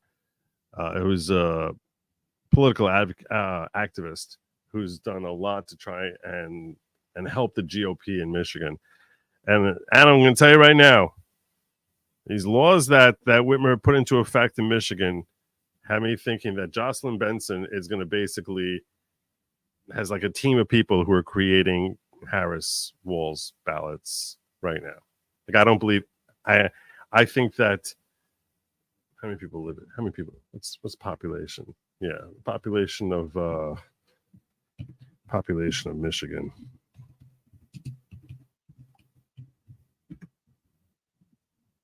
$10 million people in Michigan. 10 million people, and supposedly they have 1 million more registered voters than adults. And they don't want to clean up their ballots. And they stripped the legislature of the ability to claim fraud or to investigate fraud and left it all in the hands of Jocelyn Benson. So yeah, that's why I'm saying if Trump gets like 5 million votes, somehow Harris is going to have 6 million. That's what's going to happen. You can be like, wait, there's only 10 million people living here. A lot of them are kids. No. I don't know how. We got everything here is kosher. Everything's fine. Everything's fine. That's what I'm expecting Governor Whitmer to do. I think Michigan. I think he's going to win Michigan. I think he'll win Michigan handily. I just think we'll never be able to prove that he won it. And Kamala's going to be declared the winner of Michigan by about 30,000 votes. Now, that's the only state I really have that concern about. I'm not saying I trust the elections in these other states. Don't get me wrong. I'm not saying I trust the elections in Pennsylvania, Georgia, and these other places. No. I'm not stupid. I learned my lesson from 2020. I'm simply saying that the level of cheating in Michigan is completely unabashed. And it's been sanctioned now by their state legislature. So that's why I'm like, yeah, I don't care if polls are showing him winning there by 15 points. They're never going to give it to him. I don't believe it. I know you. I hope you can help save it. You're basically the last bastion of hope for Michigan. The last bastion of hope for Michigan. God bless you if you can. God bless you if you can. But yeah, I think in the other states, I don't think they're going to be working. I think they'll be trying to cheat, but I think he's going to win so handily in these other states that he's going to run right through them. I think he's going to take Nevada, New Mexico, Arizona, Georgia, Pennsylvania. I think he might even take Virginia, North Carolina. I think he's going to take Wisconsin. I think he's going to make it close in Minnesota. Some clip to X on Friday of Dems calling for violence. You did? You did?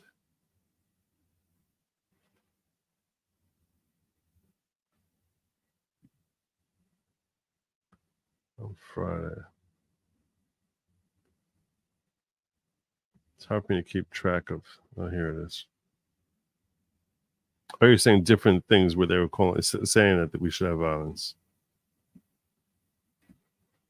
Oh, it was 8-minute thing from Forbes. Yeah, I see it here. I can't really play the whole thing here, though.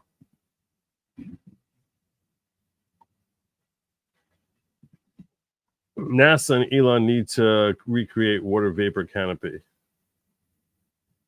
I don't know what is that the CO2 thing you're talking about, Howie?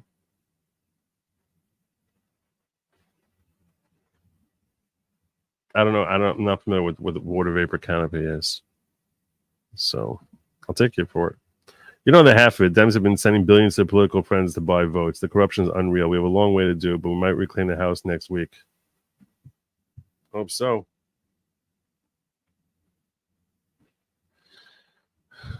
Yeah. Yeah. I'm telling you now. Don't get depressed when you see Michigan. Don't get depressed. Just be like, okay, that's a one-off. We're not going to just pretend Michigan is California. Okay? Just pretend Michigan is California. No matter what the polls say. Just pretend it's California. We're not going to get that one.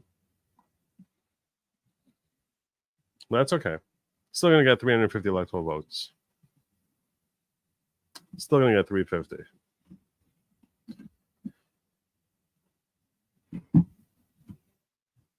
Make sure I didn't miss anything over here. I got a lot more clips I want to get to. A lot more. A lot more work to do.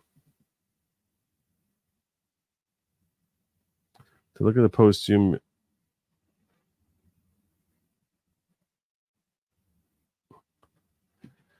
Did you look at the post I made in Locals yesterday? What did I miss? He's saying I missed rants. I don't think I missed rants. I got the rants yesterday. Let me see what you're talking about. Neurodivergent is very worried that I'm missing rants. I don't see it here. I don't see it. Did you make it under the other thing? Is that what you did? Let me see if you made it here.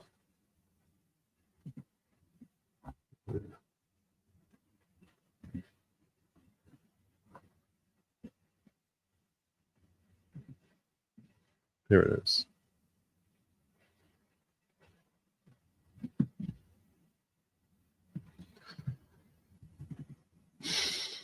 Let me share this in case I missed any from yesterday.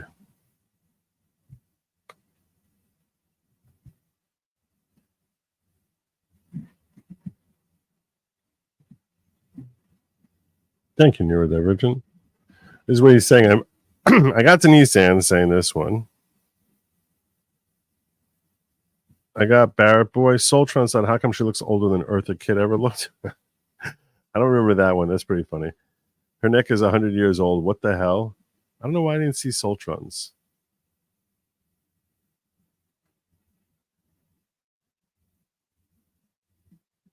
The point is not good. So I missed 2 Soltrons.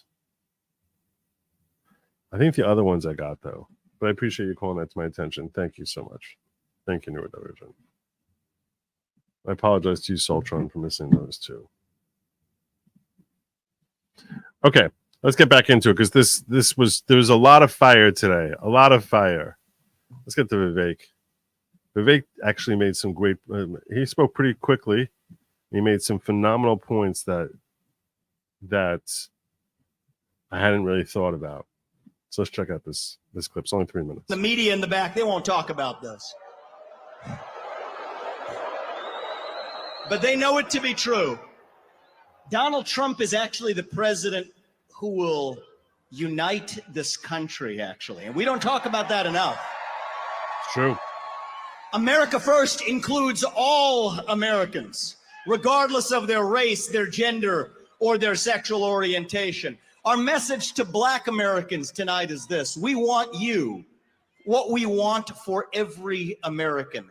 Safe neighborhoods, good jobs, clean streets, a country where you are judged based on the content of your character, not the color of your skin or your political beliefs. That's the America we know. Our message to gay Americans tonight is this: you're free to marry who you want, if you want, without the government standing in your way. But that doesn't mean that boys get to compete with girls in girls' sports, or you do genital mutilation and chemical castration on our children. And to be fair, I don't think it's fair to lump gays together with the trans.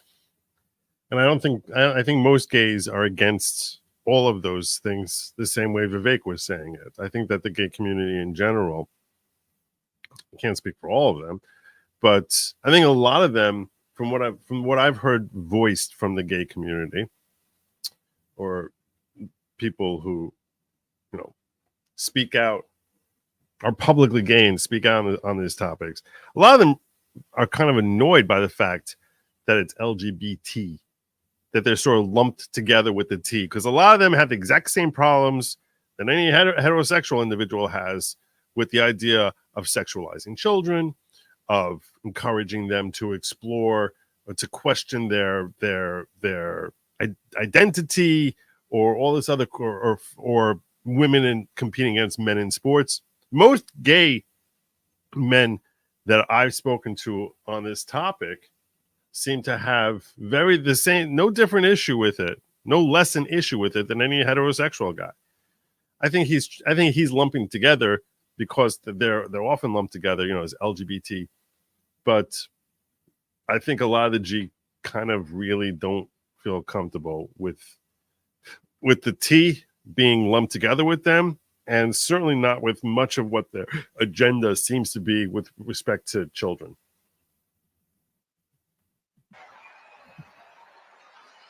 Our message to every legal immigrant in this country is this: you're like my parents.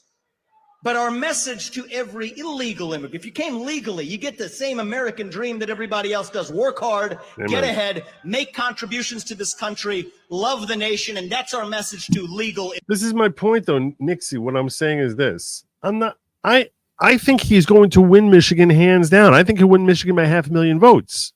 Okay, I think he's going to win by several points.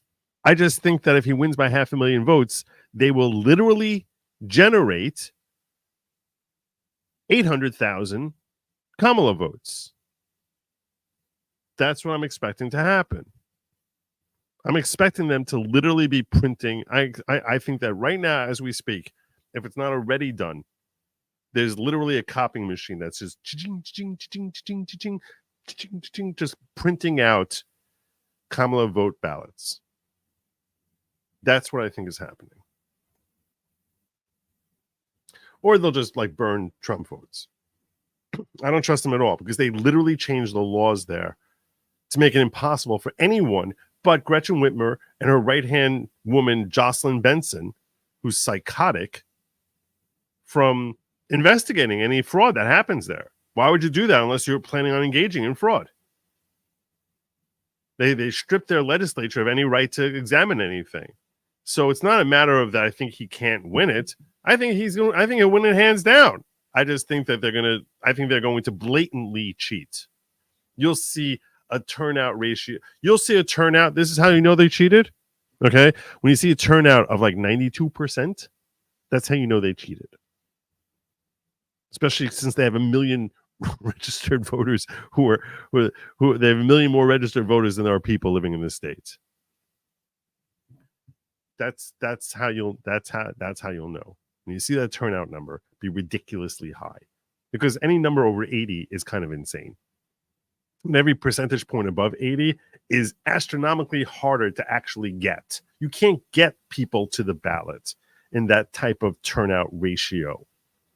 Because a lot of people just have apathy. A lot of people just don't have time. A lot of people just don't care enough, don't like one person over the other.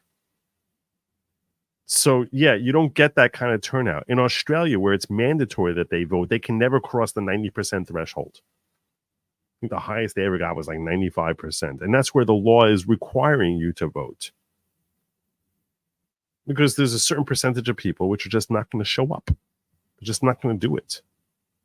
So when they have turnouts of very high percentages of a percentage of the overall, not number of Michiganders, but registered voters, that's when you know. And in Michigan, where they basically admit that, hey, yeah, we have 1.2 million extra people. And we're not going to allow anyone to inspect fraud. Why are they doing that unless their objective is to commit fraud and not have anyone be able to inspect it? So, yeah, you can have 1 million Muslims come out there and vote for Trump. Doesn't matter. There's always more paper to be printed. That concern I have far more strongly and I'm not saying I trust the other elections, but far more strongly in Michigan, where they basically legalized cheating. They legalized specifically Democrat cheating because everything's being run by the Democrats. Immigrants. But our message to every illegal immigrant is also this: we will return you to your country of origin.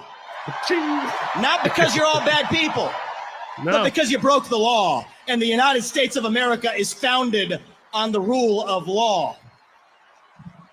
Our message to my generation, the millennials, is this: you were sold a false bill of goods. You were told you become a gender studies major in California. Somehow that gets you a head start on the American dream, when it hasn't worked out that way. Dead on your shoulders. The Iraq and Afghanistan wars. Yes, it's true you were lied to.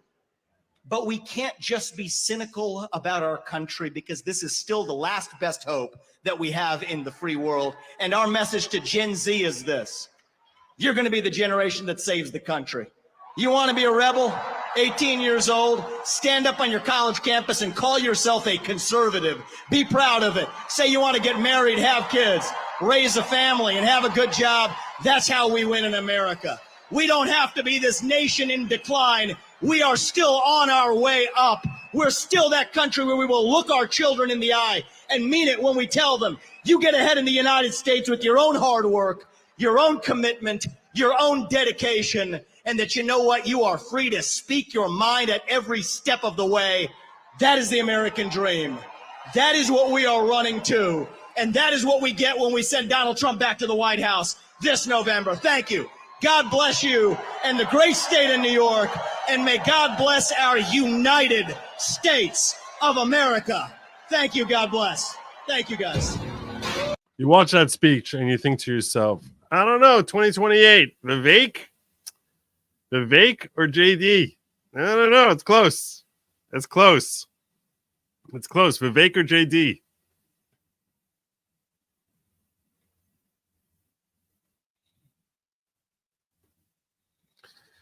Sharon Tart says, what about Fifth Circuit ruling on post-election votes? Yeah, that's a good thing.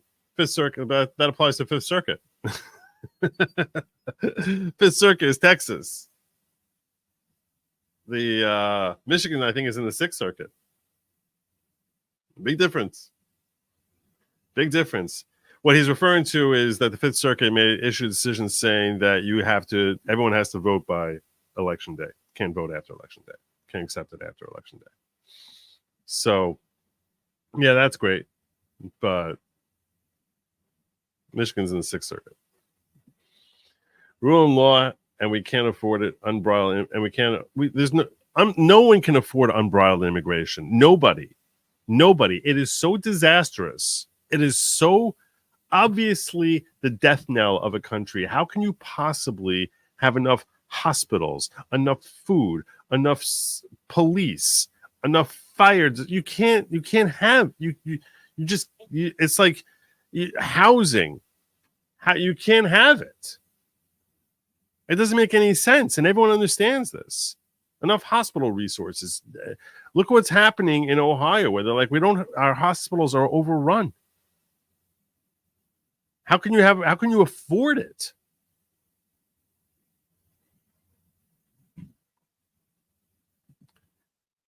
Yeah, but which question is it JD Vivek or is it Vivek JD? Let's check out JD speaking.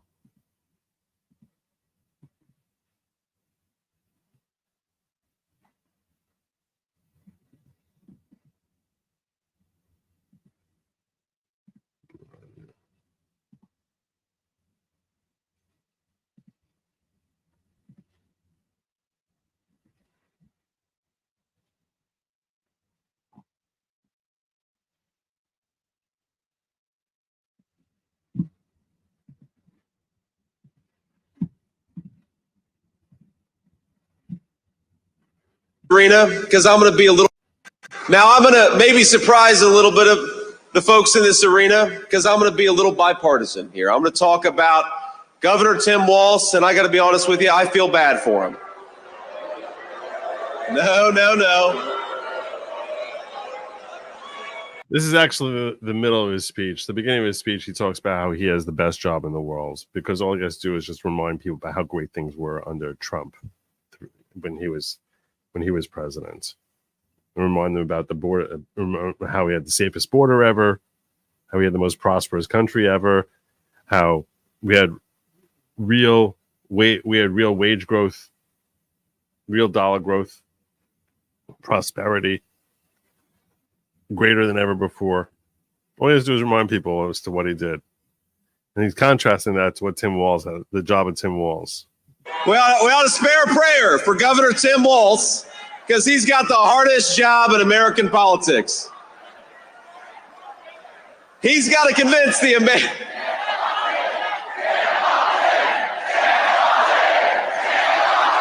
all chanting tampon Tim. What's up, man?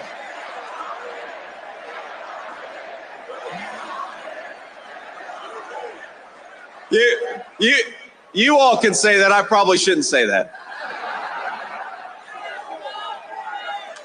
But think about our friend Tim Walz has got to convince the American people that Kamala Harris is going to somehow fix the very problems she's been creating over the last 3.5 years. He's got to pretend that Kamala Harris didn't open up the southern border and let millions of illegal aliens in, even though we know she did.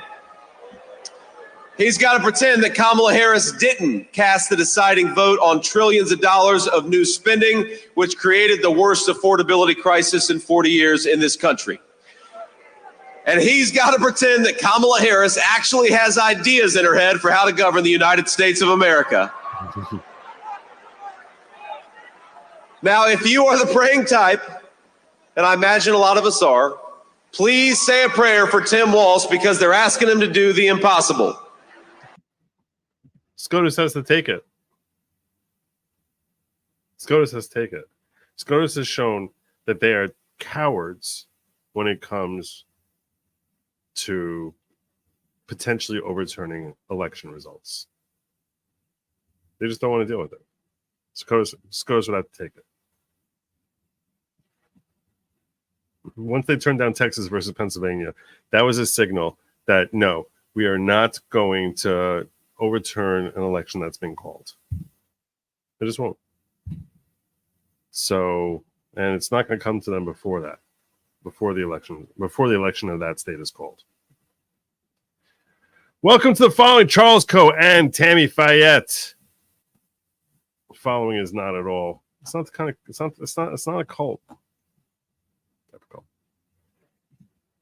I'm feeling bad. I know Republicans have a deep team for the next generations, much deeper than the Democrats. You're right. I mean, JD and Vivek both look like great options. And we don't know what we're going to see over the next 4 years from them. They both look really solid. Kamala Harris acts like she's the candidate of change when she's been in office for 4 years. She says she can fix everything, but Kamala, day one was 1,400 days ago. What the hell have you been doing that whole time?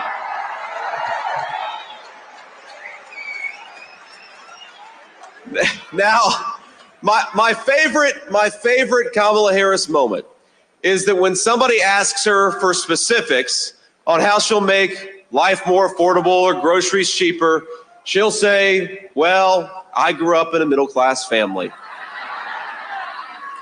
You say, Kamala Harris, how are you going to close down the southern border? Because for 4 years, you've left it wide open. And she'll say, well, I made the hash browns when I worked at McDonald's, and I was pretty good at it.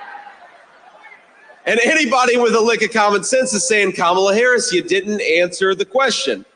You didn't actually tell the American people how you're going to fix what you broke. And I got to be honest with you, even on that McDonald's answer, I'm not sure that she ever worked at McDonald's. In fact, I think our president, Donald J. Trump, has probably worked at McDonald's for longer than Kamala Harris has.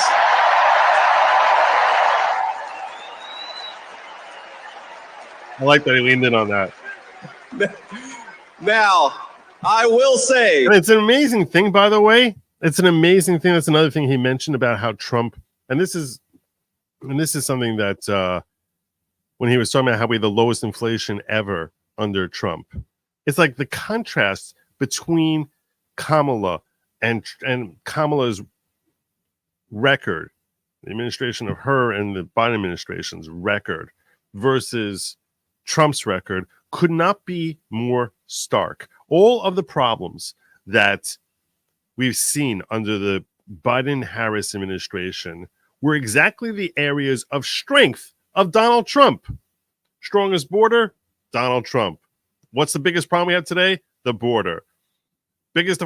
Best and lowest inflation historically, like in decades, Donald Trump. What's the problem with the economy? Inflation. It's like literally he is the perfect person, if you look at their track records, the perfect person to resolve the problems that have been caused by this disastrous administration.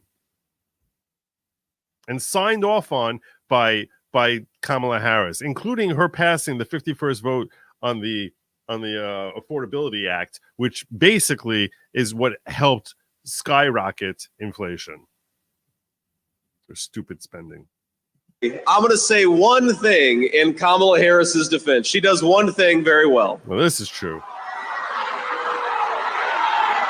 Look at this. You guys, you weren't expecting me to be so bipartisan, but I will say this for Kamala, that every time she does an interview, I think Donald Trump picks up about 100,000 votes.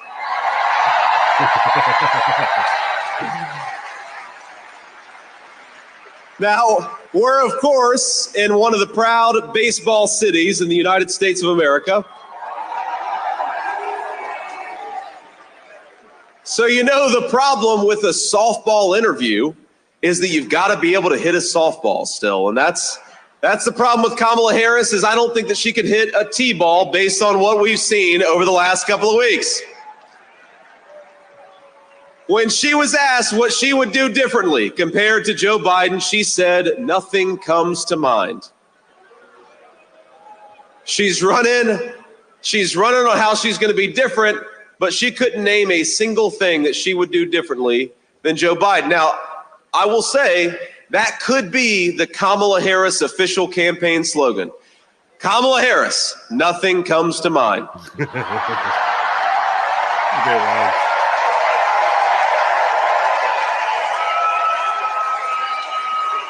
Great line. Now, the other day, CNN asked if she had made any mistakes as vice president. Now, here's what she actually said, and I am quoting word for word. This is an amazing thing that he does here. Literally quoting her word for word. She said, in my role as vice president, I mean, I've probably worked. Now the question is, think about what the question is. Let's listen to the question. Now, the other day, CNN asked if she had made any mistakes as vice president. Did you make any mistakes? Did you make any mistakes? This is her answer. Now, here's what she actually said, and I am quoting word for word. She said, in my role as vice president, I mean, I've probably worked very hard at making sure that I am well versed on issues, and I think that is very important.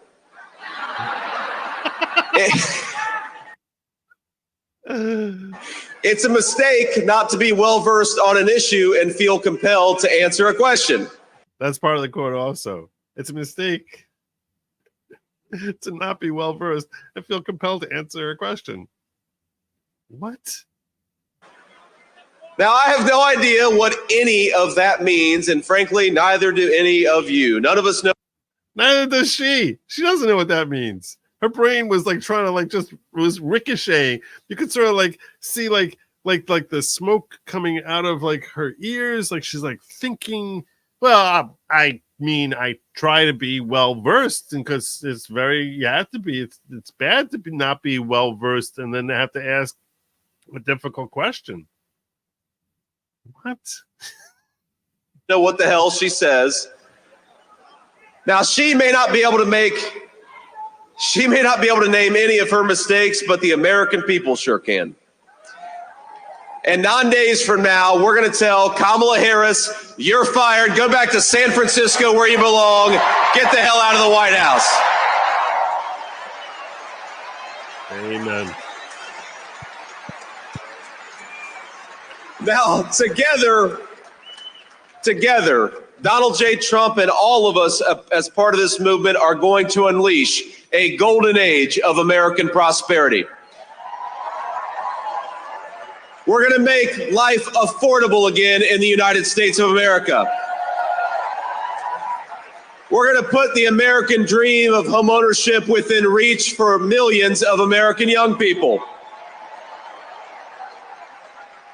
We're going to secure our border, and we're going to keep our families safe.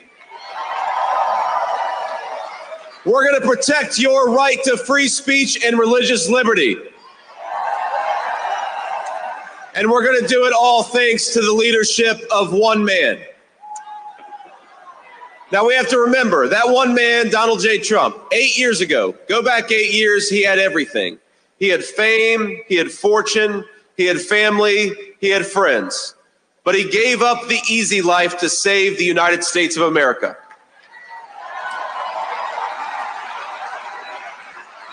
When they couldn't beat him, they tried to bankrupt him. When that didn't work, they tried to impeach him. When that didn't work, they tried to put him in federal prison. And when that didn't work, they even tried to kill him. But as sure as the American flag still waves, Donald Trump still stands, ready to fight, ready to win, and ready to make America great again. God bless you all. Thank you so much. Let's do it. Honestly, I wish Trump would give speeches like this. We need to be roused. Roused! Great times ahead. Great times ahead. I don't need to hear about how terrible Kamala is. We know how terrible she is. We need to be roused into how great things are going to be with you. I didn't see Elon Musk's speech yet. I'm going to watch that with you guys. And here's Kennedy and Tulsi. Am I going to watch all of this?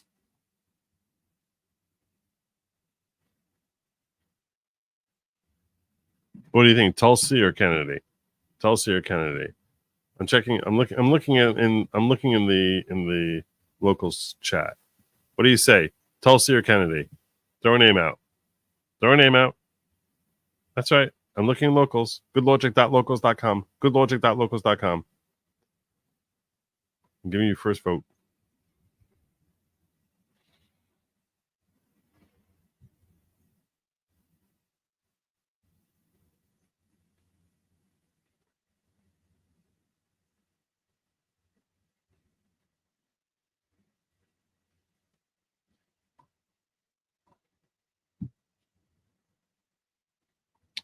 Lady Babylon's saying both. Ah.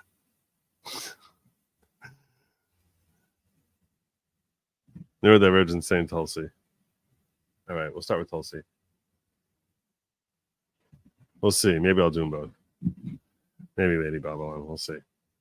All right, let's see what we got. We'll start with Tulsi. That love for our country and love for say these words. Join me as I say these words. We hold these truths to be self-evident, that all men are created equal, and that we are endowed by our Creator with certain unalienable rights. And you know the thing. And that among these are life, liberty, and the pursuit of happiness.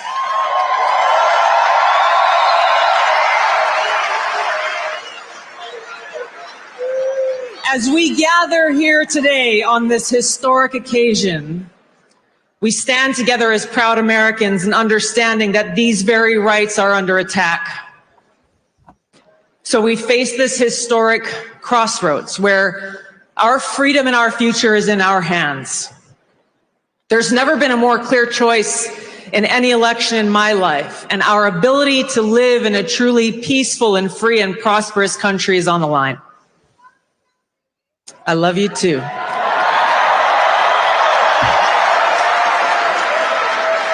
And it is that love that brings us together here today, that love for freedom, that love for our country and love for each other as fellow Americans, as children of God, that compels us to take action to save our country and defend our freedom.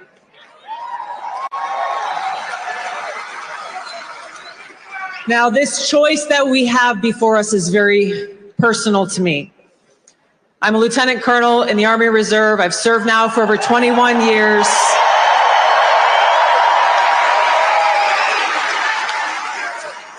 I've deployed to different war zones 3 times over that period, and I've seen the cost of war. For my brothers and sisters who paid the ultimate price, I carry their memories and their sacrifice in my heart every day.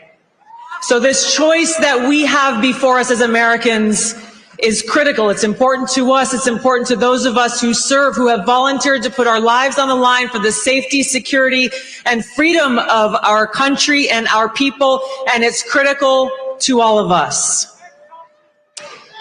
Here is the choice that we have. A vote for Kamala Harris is a vote for Dick Cheney, and it's a vote for war, more war, likely World War III and nuclear war. A vote for Donald Trump is a vote for a man who wants to end wars, not start them, and who has demonstrated already that he has the courage and strength to stand up and fight for peace. A vote for Kamala Harris is a vote for open borders, where known violent criminals and Islamist terrorists are streaming across our borders, placing us at risk. A vote for Donald Trump is a vote for secure borders and safe communities, and a confidence that he will seek out those who seek to do us harm and get them out. A vote for Kamala Harris is a vote for economic hardship, high cost of living, poverty, and homelessness. And a vote for Donald Trump is a vote for economic prosperity and opportunity for every single one of us as Americans. A vote for Kamala Harris is a vote for censorship and a complete erosion of our fundamental and constitutional rights and freedoms. A vote for Donald Trump is a vote for someone who will defend freedom and every one of our God-given rights that are enshrined in the Constitution and Bill of Rights. Not just the Second Amendment? So the choice is ours. History will look back on us at this moment for the choice that we make. Did we choose war or peace? Did we choose poverty or prosperity? Did we choose censorship or freedom? Our freedom and our future is in our hands. We have just a few days left to complete this no-fail mission that we have before us to save our country. Nothing short of our future is on the line. So now, just as we've gathered here today in this historic place and this historic time, we will gather together all across this country, people of every race, ethnicity, religion, and creed, to stand together and defend our freedom and ensure our right to life, liberty, and the pursuit of happiness. Very well done. Excellent job. Now is the time for us to send Donald Trump back to the White House to be the 47th president of the United States, where we can stand together and make America great again. Thank you so much. Let's get it done. Aloha. Excellent job. Good call. Tulsi did great. She really did great. She really did great there. That was really good. If you're gonna, and I'm no problem with bringing up how the contrast. I think the contrast is so stark. It's a healthy thing to keep bringing up. Issue after issue, issue after issue. War versus peace, freedom versus censorship, poverty versus affluence, poverty versus prosperity, secure borders versus open borders. I mean, it's just one thing after another. You need to make a plan. I'm going to pause now. I'm going to do RFK. But before that, I'm going to say, you need to make a plan to vote. Make sure your family votes. Make sure your friends vote. Your cousins vote. Your parents vote. Everyone vote. I don't care the state. I don't care how dire the state looks for you or how great the state looks for you. You need to make a plan to vote. Lady Lawgic informed me that tomorrow we are going to vote. That's right. Tomorrow, I plan on casting my vote for Donald Trump as 47th president of the United States. So you need to find out if there's early voting by you. Get out there and vote. Don't wait for the last day. You don't have to wait for election day. Most places have early voting. You don't have to wait for election day. Get out there, vote, vote, vote, vote, vote, vote, vote. You need a landslide. Landslide. Can't only vote Trump, vote R down the ballot so you can actually get crap done and done fast. That's true. Although what I like about Vivek is that he has all these different plans of how to get things done by executive order and how to rework the executive agencies to basically restructure them in ways that you need as little as possible assistance in passing acts from Congress. But yeah, if you can pass acts, it's all the more permanent. She searched database for an answer with mistake. That's how she came up with her mistake as far as being well versed. How do you feel about the Puerto Rico joke? I didn't understand this. Apparently there was this thing about this Bad Bunny. Is that what you're referring to? Bad Bunny, like supposedly endorsing Kamala or something like that. I didn't understand this. Like some Puerto Rican person who's got millions of followers endorsing Kamala, which I don't understand what the point was. Best thing Trump has done so far in the campaign is surround himself with exceptional people. This is true. Trump is better than Trump. I like that. I never thought of that before. Trump beats Trump. We're almost at the point of you're either for us or against us. We are at that point. We are. Because I'll tell you right now, I give very little excuse. There's no excuse anymore. There's no excuse. If you're sitting there believing that he's a racist, you're sitting there saying that he's a fascist, you're too ridiculously cloistered. You're not paying attention at all. You're not actually listening to what he's saying. You're too reliant on your circle or your legacy media and and you're part of the problem. You are. That doesn't mean we should ostracize. That doesn't mean they should be punished financially or criminally or anything like that. I don't mean that. What I mean is they should be ostracized and mocked relentlessly for being so utterly stupid. And that their stupidity is actually harming America. Their willful stupidity is harming America. They should be mocked ceaselessly. Rudy G was the best, my favorite. Was he? I didn't even know that he was there today. I was about to pull up RFK.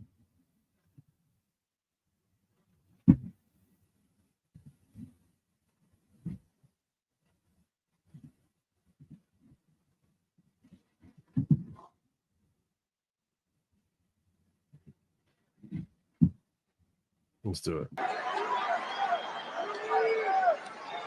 Such a great rally. Like one speech after another is just like banging it out of the park.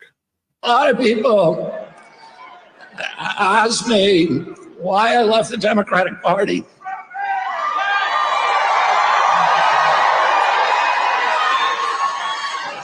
And I say, I don't leave the Democratic Party. The Democratic Party left me.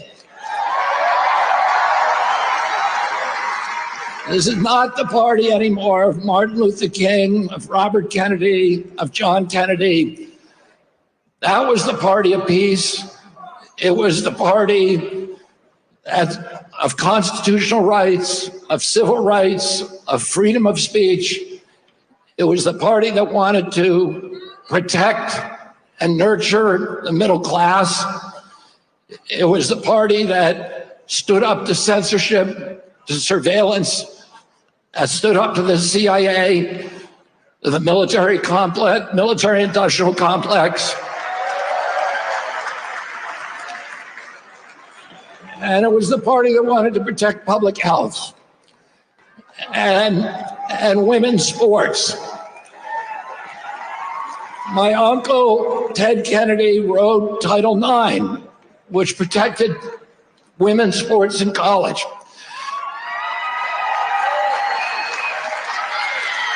It was the party that believed in voting rights and fought for the right of every American to vote for the person of their choice. Today's Democratic Party is the party of war. It's the party of the CIA. You had Kamala Harris giving a speech at the Democratic Convention that was written by neocons. It was belligerent, pugnacious. It talked about the domination of the world by the United States through our weapons of war. It's the party today that wants to divide Americans. It's the party that is dismantling women's sports by letting men play women's sports.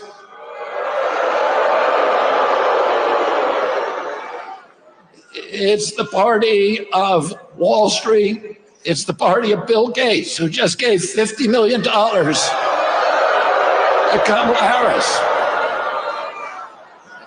It's the party, and the Harris campaign is very proud that it received the endorsement of 50 former CIA agents and officers, and of John Bolton, and of Dick Cheney. These are the people that gave us the war in Iraq, the worst foreign policy catastrophe that's ever happened to this country. These are the people that gave us the Patriot Act, that launched the surveillance state. These are the people that are trying to undermine voting rights in this country by weaponizing the federal agencies against political candidates, including me and Donald Trump and all other political candidates that can't win an election. And instead of bringing in a candidate who wins the primaries, abolish the primaries, and then pick two candidates, anointed them without receiving votes. We don't even know how Kamala Harris received the nomination.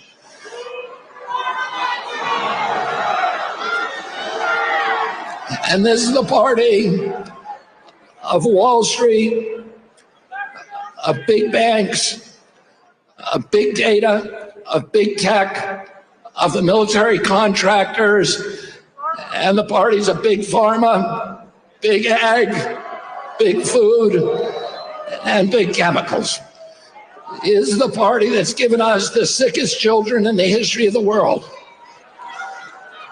When my uncle was president, 6% of Americans had chronic. Well, this is what you're talking about. You said a comedian on stage did a joke about there's a floating island of garbage off the coast. I think it's called Puerto Rico, and let the seized on it. Yeah, like I said, Kill Tony did not do a good job. He didn't. He didn't. Some of his jokes were just like, why? Why are you doing this? Why are you doing this? Why? Why are you doing that? And then it's not even funny. It's like, it just was, it felt lazy. His humor felt lazy and unnecessarily antagonistic at exactly the worst time in the world to do that. It was stupid. It was stupid.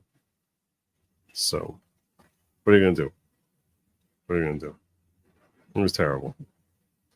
Sure, there's a real waste management problem there right now, but the joke had none of that context, and it left is calling it racist. It's just why do it? Why do it? Why do it when you know that's going to like basically smear? You know it's going to be used to smear. It was so dumb. It was a terrible set. It was. He did something else he did another joke that also sounded racist to me. I'm like, what the hell's happening here? And here's the thing. I'm glad that the audience basically didn't react at all. They didn't laugh at all. You know, it sort of showed that like everything you're claiming about MAGA is crap. So some knucklehead makes a stupid joke. All right. I'm sure you don't hear much laughter. This whole set bombed. I never thought I'd see the day politicians openly criticize Intel. I love it. Yeah, I know. It's great. It's an amazing thing. It's an amazing thing. Here. Disease, and we spend zero on chronic disease in this country. Today, 60% of Americans have chronic disease. This is existential for our country. We're spending $4.3 trillion a year, 5 times our military budget. 77% of American boys cannot qualify for military service because of chronic disease diagnoses. This is existential for our country. President Trump called me 3 hours after his shooting. And he said, would I come and sit down with them? And he said to me during that meeting, he said, there are some things that we can agree on and some we disagree on, but the landscapes on which we agree are so much larger. He said, I want to end the wars.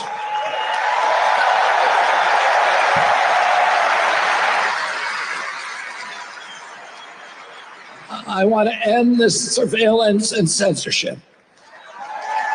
I want to protect the Constitution.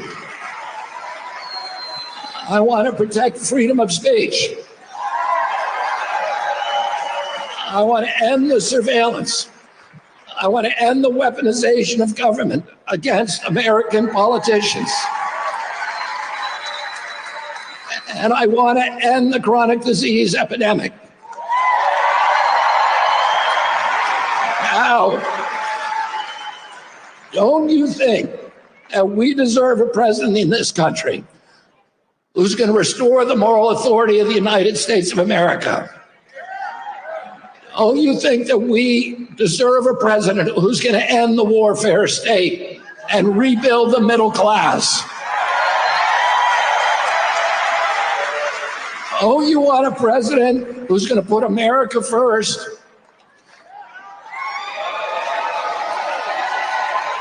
And don't you want a president who's going to protect our children? And who's going to protect women's sports?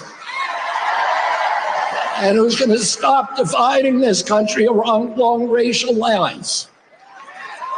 And don't you want a president who's going to end the corruption at the federal agencies, at FDA, at NIH, at CDC, and at the CIA? And don't you want a president who's going to make America healthy again?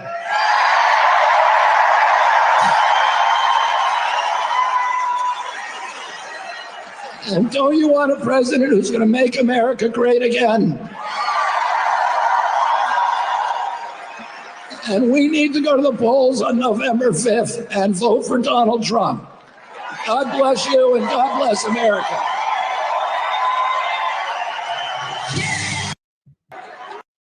All right. You're right. I think Tulsi was better. That was pretty solid. Pretty solid job.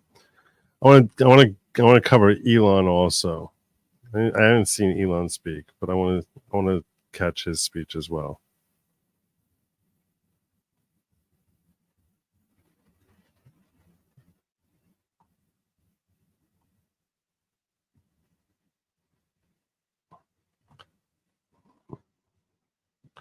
So Vigilant broken into a bunch of different clips. Let me see if I can find.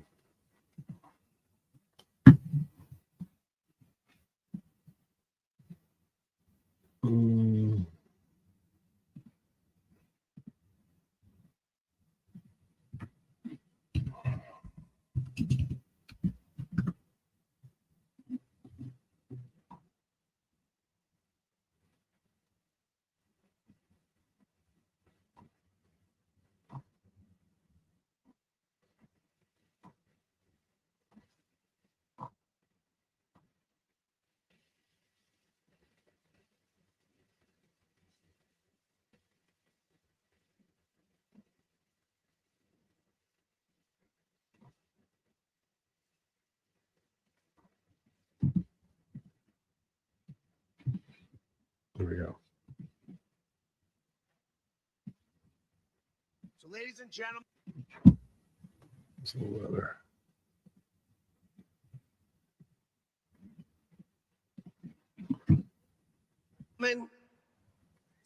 I have the honor to introduce the co-founder with me of the Department of Government Efficiency,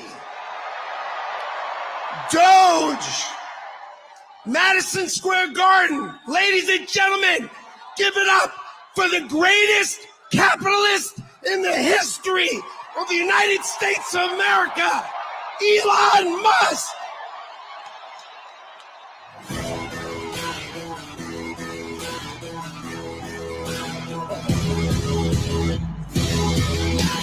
Oh man, they're gonna make my music thing. I'm gonna get a hit on this.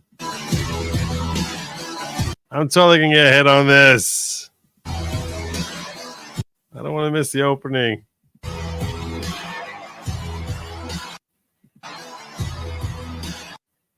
I'm pausing because I'm trying to like not get hit on the music.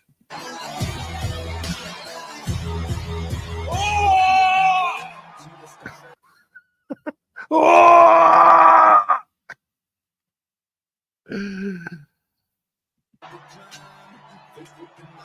All right. As you can see,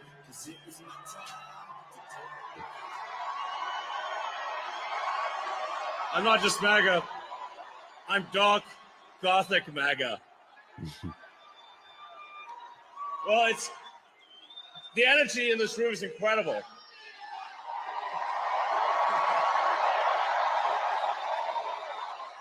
What a great group of people. All right, I've only got one question for you, and then I'm getting out of here because All this right. is your stage. But we set up Doge. Yes. How much do you think we can rip out of this wasted $6.5 trillion Harris-Biden budget? Well, I think we can do at least $2 trillion. Yeah! Yes. $2 trillion. Cut $2 trillion out of the budget. $2 trillion out of the budget? Really? Really?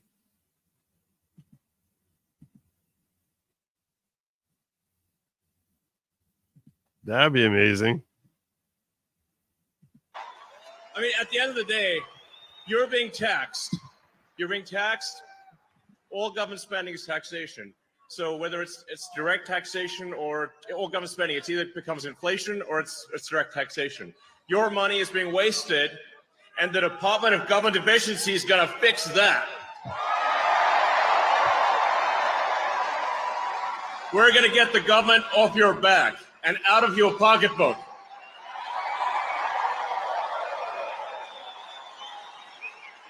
And does the Democrat Party even talk about cutting the budget? No.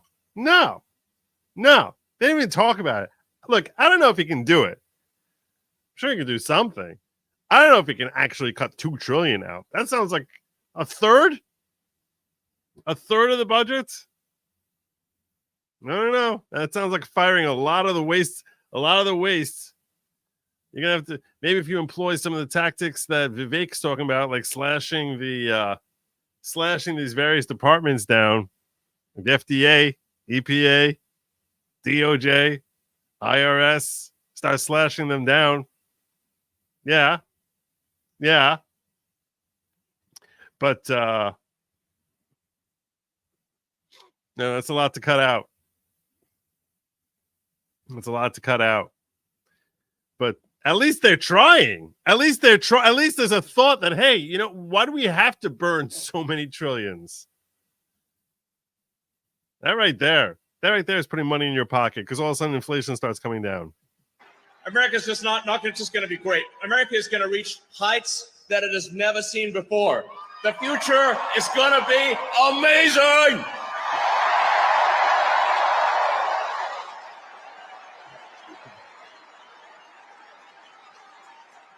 Now,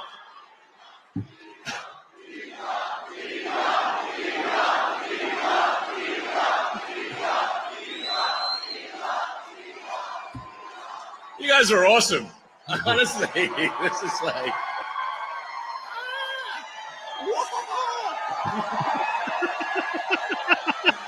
So autistic. I mean, this is the kind of positive energy that America is all about.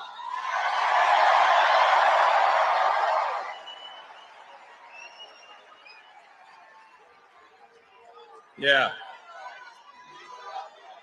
USA, USA, USA, USA, USA. Ah! Yes. I have to tell you something. None of this happens. None of the Elon next level popularity that he is facing, none of this happens unless he spends $54 billion on Twitter. Buying Twitter was the smartest investment of this guy's life. And that's saying something for a guy who created SpaceX, PayPal. I mean, everything this guy's done, Tesla, everything he's done, buying Twitter was genius, because you would think you can't buy PR like this. He is so friggin' popular and powerful now because he bought Twitter. Bill Gates, Jeff Bezos, Mark Cuban, all these different billionaires, they have lots of money, but he has influence beyond the circle of people who are constantly buttering up to him. He has influence with the common folk that none of those other people have. None of them have. They have tiny little things. Everyone knows Bill Gates. Everyone knows Jeff Bezos. But they've everyone knows Mark Cuban. Okay. But they have a smattering of the influence that Elon Musk has, and he would never have had that influence if he didn't buy Twitter. The smartest thing in the world, because it carries over into one business after another. Smartest thing in the world. Smartest. Forget about what Twitter /X is worth. I don't know if it's going up in value, going down in value. I have no idea. Doesn't matter. Because his entire life, forget about being, and it's saying something for like the richest guy in the world's life to be changed by anything. But buying Twitter and freeing it up for free speech has just changed him into an iconic, mythical type figure, practically. And good for him, because guy's doing good stuff. He's doing good stuff. And I've said all along, I don't know that I trust him. I don't know that I trust his politics. I don't know that I trust him. But he's certainly a heck of a lot better than than all the other billionaires out there. Except for maybe Trump.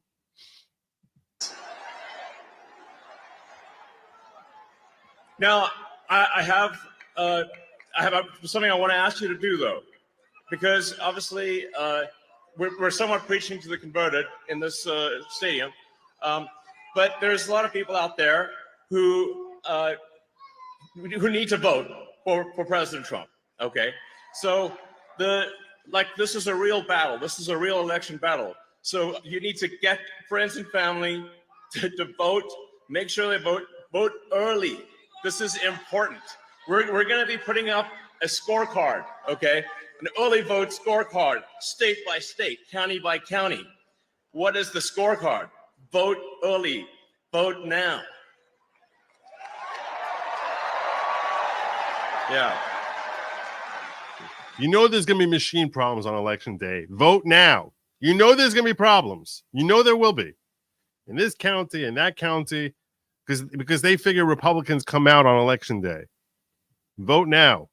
Get out there.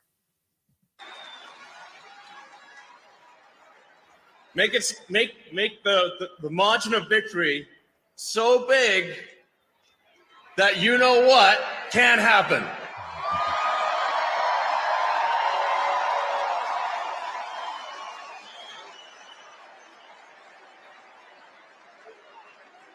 Massive, overwhelming sweep of every swing state, and even some of the states that people don't think are swing states. Like New York. Massive, crushing victory. Get everyone, friends, family, people on the street. Put the signs up, put the hat on. Let's go.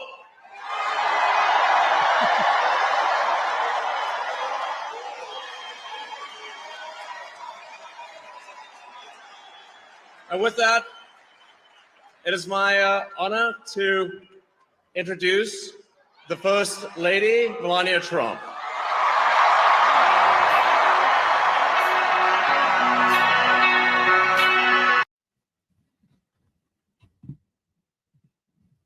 Great job.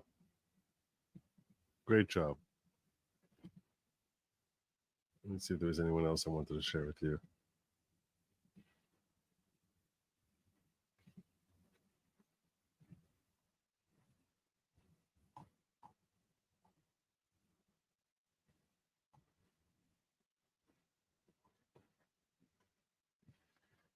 So I'm not gonna be playing Trump's speech, but I'm gonna play one clip from it, which I don't even know what this is. I don't even know what he's trying to say here. I don't even know what I'll ask you all to speculate what he's talking about here.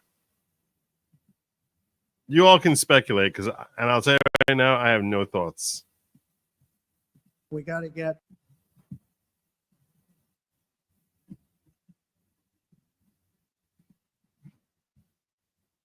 the senators elected because we can take the Senate pretty easily.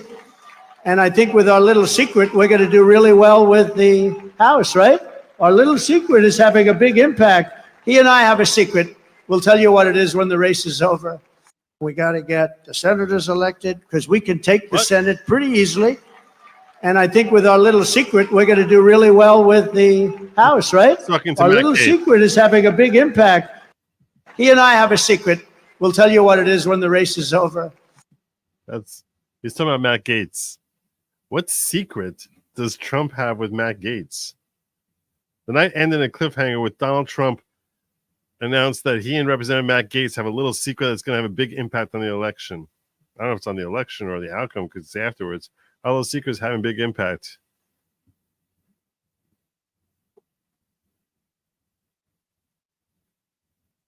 What could he be referring to? I don't know what he could be referring to. I have no idea. Any of you have any thoughts on that?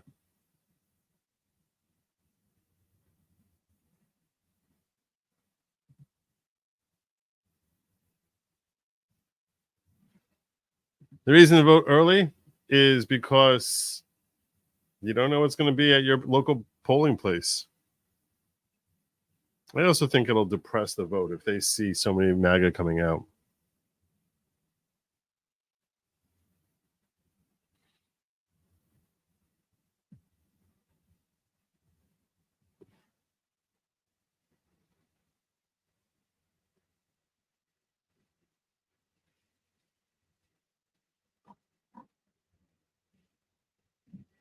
Some representatives in the House changing teams. I want to know now.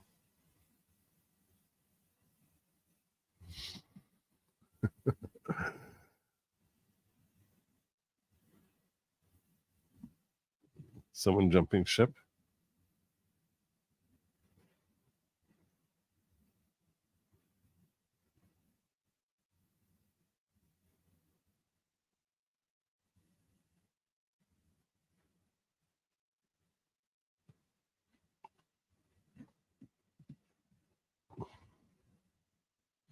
I'm from generations of Union Democrat generations. I don't know what happened to the Democrat Union Party.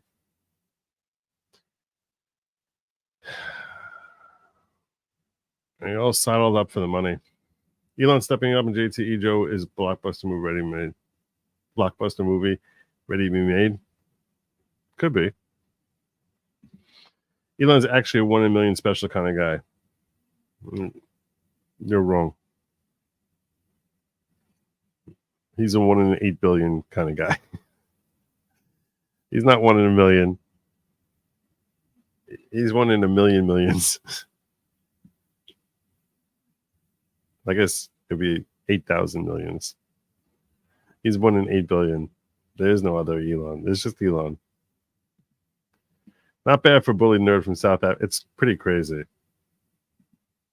Trump's speech to the House and Senate would be a miracle, and I welcome it.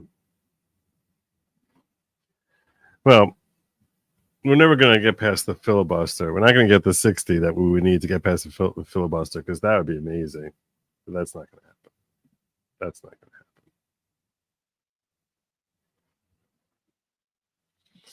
That's not going to happen. A few other things I wanted to share with you.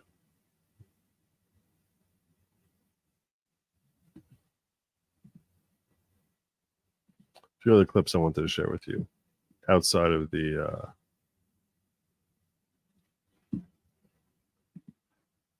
Donald Trump Jr. says, take 2 minutes out of your day and watch J.D. Vance dismantle, embarrass Jake Tapper on national TV. You'll not regret it. All right. We can do that. We can take 2 minutes out. Agrees with that, but he's talking about you do, based on the way you're asking the question. No, based on the fact that he's accused people that didn't break the law of breaking the law when it comes to the election. And if you want to revisit that, I'm happy to. But Liz Cheney, he said, should be put before a war tribunal. None of that sounds fascist to you at all? No, of course it doesn't. Of course Liz it Cheney doesn't. before a military tribunal? First of all, I don't buy into the premise of what you're saying, Jake, because I just on things that I know that he said, on things that I know that he said, you're imputing things, you're taking words out of context, you're taking two separate conversations and pretending that they were made at the exact same time. So I'm you also were the master of the fine people hoax. So and over and over and over and over and over again. So there you go. Rejecting the premise of your question, I frankly don't believe what you're saying about Donald Trump's words. If you'd like to put up a clip and actually put him in context, I think the American people would realize that Donald Trump is a hell of a lot more reasonable than the people like Liz Cheney who would like to lie us into war. Now, Jake, we also have to remember, step back a little bit. Well, ask yourself a basic question about network integrity. You guys talked about the Russia hoax nonstop. The FBI was investigating it. The FBI was investigating it, and we covered them. And so you took the words of unnamed FBI agents and put them on your network as if they were the gospel truth. You did it again and again. A viewer of your network would have believed that Donald Trump and Vladimir Putin conspired in 2016. No, that was totally and preposterously false. No, well, that's what you just said is why. false. We covered an FBI investigation. I don't know why you want to talk about the FBI investigation. You covered it in a way that gave credence to anonymous sources' accusations. You did it yourself. Your network did it, Jake. But again, can we talk about the issues that Americans care I'm most talking about about? Things that Donald Trump has said. Yes. If you have an issue with whether or not he's talking about the economy enough, that's between you and your running mate. I'm talking about things he has said this week. Every single rally that he does, He's so losing it, Jake Tapper. He's so losing it.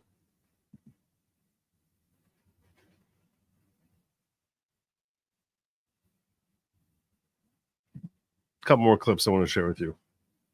Is this one?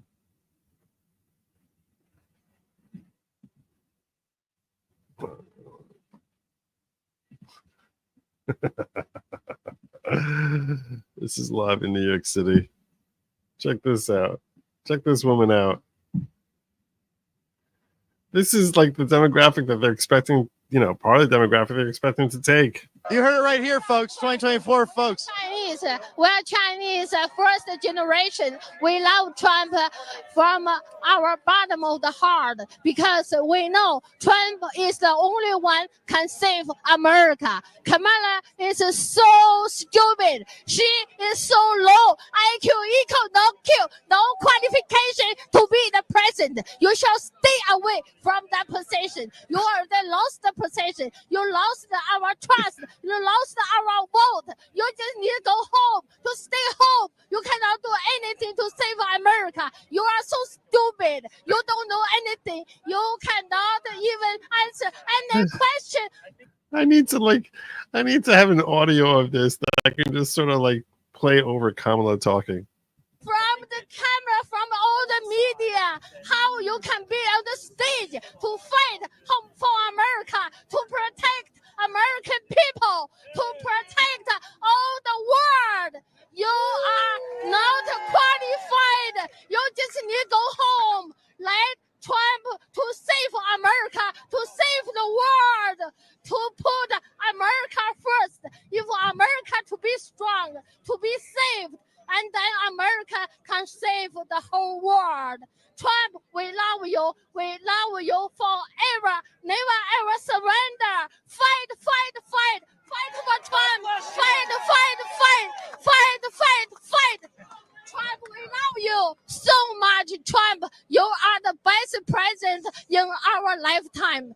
We so appreciate here as the first generation of the Chinese people. We are so grateful for America, for American people. We are immigrants, but we come from the front door, not from the border. Legally cross the border. We don't welcome those kind of people cross the border to come to America, to destroy America, to kill American people.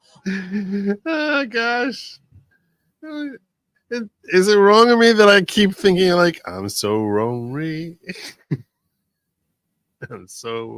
Why are so many people stupid? Why am I surrounded by idiots? Why? I don't understand. I feel so lonely. So lonely. Oh my God. She's great. I feel lonely. So we are wrong. It's true.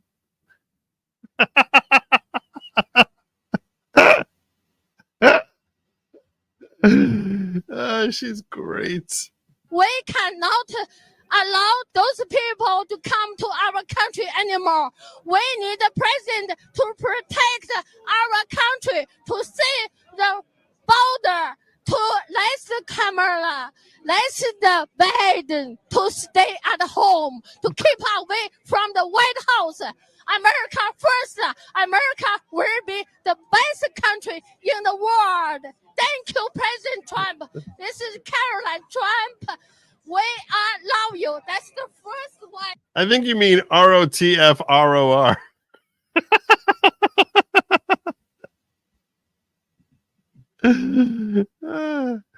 You gave it to me in the 2016. I'm the first volunteer in Trump building.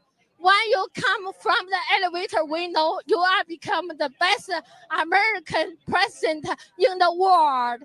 Thank you, President Trump. Thank you, ma'am. Wow. A resounding support. Madam Vice. That was so good. Oh my God. I need to save this. I need to bookmark this one. This one I'm bookmarking. That is so good. Definitely bookmarking this one.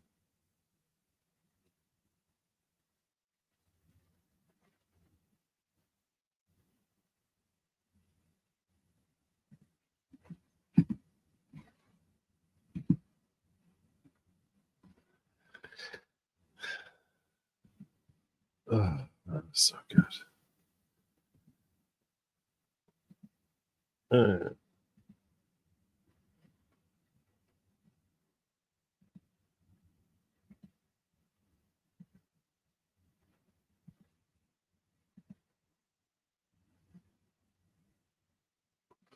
And I think the final thing I want to share with you,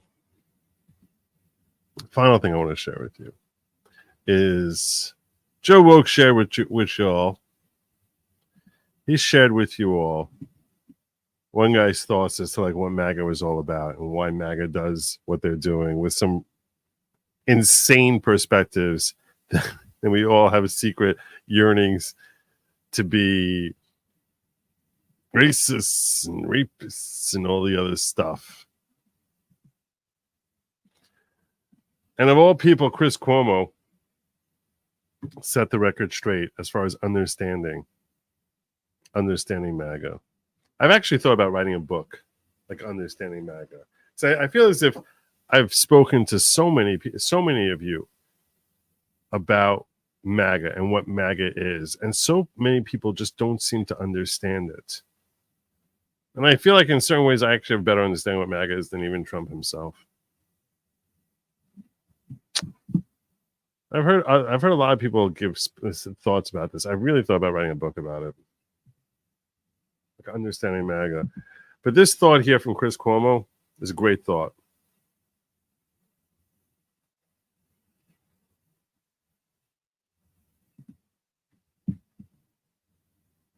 You got to stop thinking that the people who support Trump are like Trump, that they speak like Trump, that they act like Trump. They don't. They want to hire Trump to do a dirty job.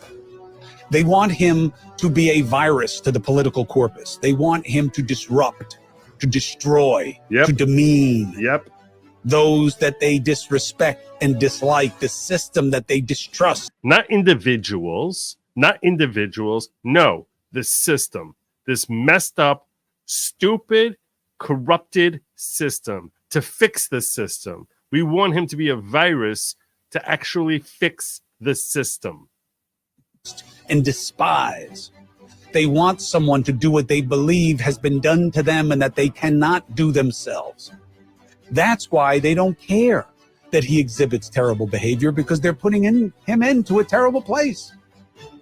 If you're sending somebody into the jungle, do you really care if they're a savage? You see what I'm saying? And you have to understand it that way. You may not agree, you may not accept, you may not like, but that's what it is. Such a great point. It's a really phenomenal point. Yeah, he's our voice. He is our voice. For all the things that we expect of America, for all the ways that we want America to behave. It's a really interesting thing. I remember Al Franken 20 years ago talking about how he's a Democrat because even though he thinks there's a lot wrong with America, he loves America, which was the classic liberal view. And I think it's interesting that I think the populist view that MAGA exhibits today is exactly that sort of thing. That, yeah, it's because we love America that we want America to become great again, to actually live up to her promise, which actually means having leaders who care about America first and foremost, care about their constituents first and foremost. If you're allowing people to flood our borders, you don't care about America. If you're allowing our dollar to be devalued, you don't care about America. If you're willing to tax us into poverty and or print money until you put us into poverty, you don't care about America. And it doesn't matter whether you're a Republican or you're a Democrat. If you're sitting there with your inside secrets, trading Wall Street and having Wall Street basically fund your entire campaign, you don't give a damn about your constituents. You don't give a damn about America. All you care about is yourself. If you're sitting here spreading BS stories and lying to Americans about obvious fiction and pretending it's fact, you don't care about America, and you certainly don't care about Americans. And we're tired of it. And that's what we want fixed. That's what we want changed. That's what we need to have changed. Because sitting back and letting politicians do politician type things has proven to be a course to our ultimate self-destruction, and if uncorrected, our ultimate demise. That's why it feels like it's a struggle for our nation's very existence. Because we're too close. We've been pushing this envelope of disregarding the needs of Americans in the interest of anyone who wants to walk across our border, in the interest of foreign nations, in the interest of politicians, in the interest of big corporations, in the interest of squeaky wheels who are tiny fractions of our population and are perfectly happy to poison the minds of our children, to poison women's sports, to poison our economy. We're tired of all of that crap. And that's why we need a savage to go in there who's actually willing to affect genuine change rather than lip service, empty crap rhetoric. And that's what MAGA wants. That's why we're so excited to see the likes of even an RFK or Tulsi Gabbard or an Elon Musk. Let's face it, none of them are hardcore conservatives. But the areas that they're being put in charge of are areas that need fixing, and that they happen to be in alignment with what our interests are, with what the interests of any healthy, genuinely democratic country should be. And that's why you need to get out there and vote. Get your family to vote. Get your friends to vote. Get everyone you know to vote. We need a freaking landslide. This is it. It's feast or famine. It's meat or lab meat or bugs.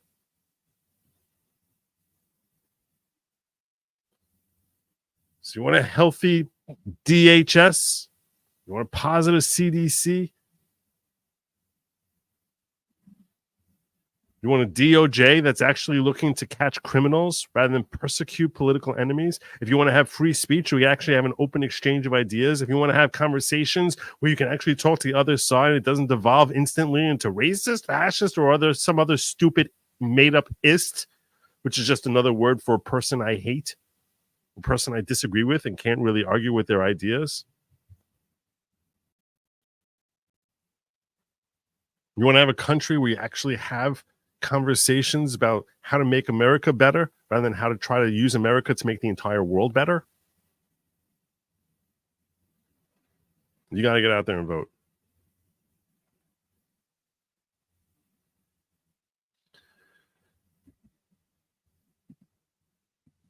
We'll get some super chats and we're going to wrap this show up.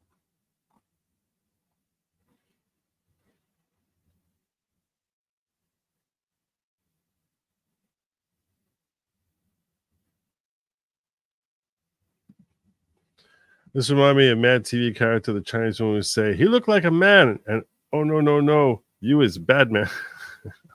Remember that. That was Miss Swan on the MAGA rally saying Kamala is bad woman. All right. I never heard of her. Chinese leprechaun gives #1 speech at the MSG rally. That's what you want me to Google? Let me see. Let me see if I can find that. Oh, that was her? Yeah, she was the Chinese leprechaun. Joe's right. We don't want to eat. No one wants to eat the bugs. No one wants to eat the bugs. And that's my closing note. That is my closing note. So I'm glad you all joined me tonight. We had a good time. We learned a lot. Even heard from Joe Woke a little bit. And get out there and vote. It's crunch time. Let's go do this. Let's bring this thing home. 40 states. That's what I want to see. 40 states. I want to see a friggin' sea of red across the entire freaking nation. Let's do it. Let's do it. Get out there and vote. I don't care what country. I don't care what country you're in right now. Send your vote in. I don't care what state you're in. I don't care if you're in California or New York. I don't care if you're in Oklahoma. Doesn't matter how red or how blue your state is. Get out there and friggin' vote.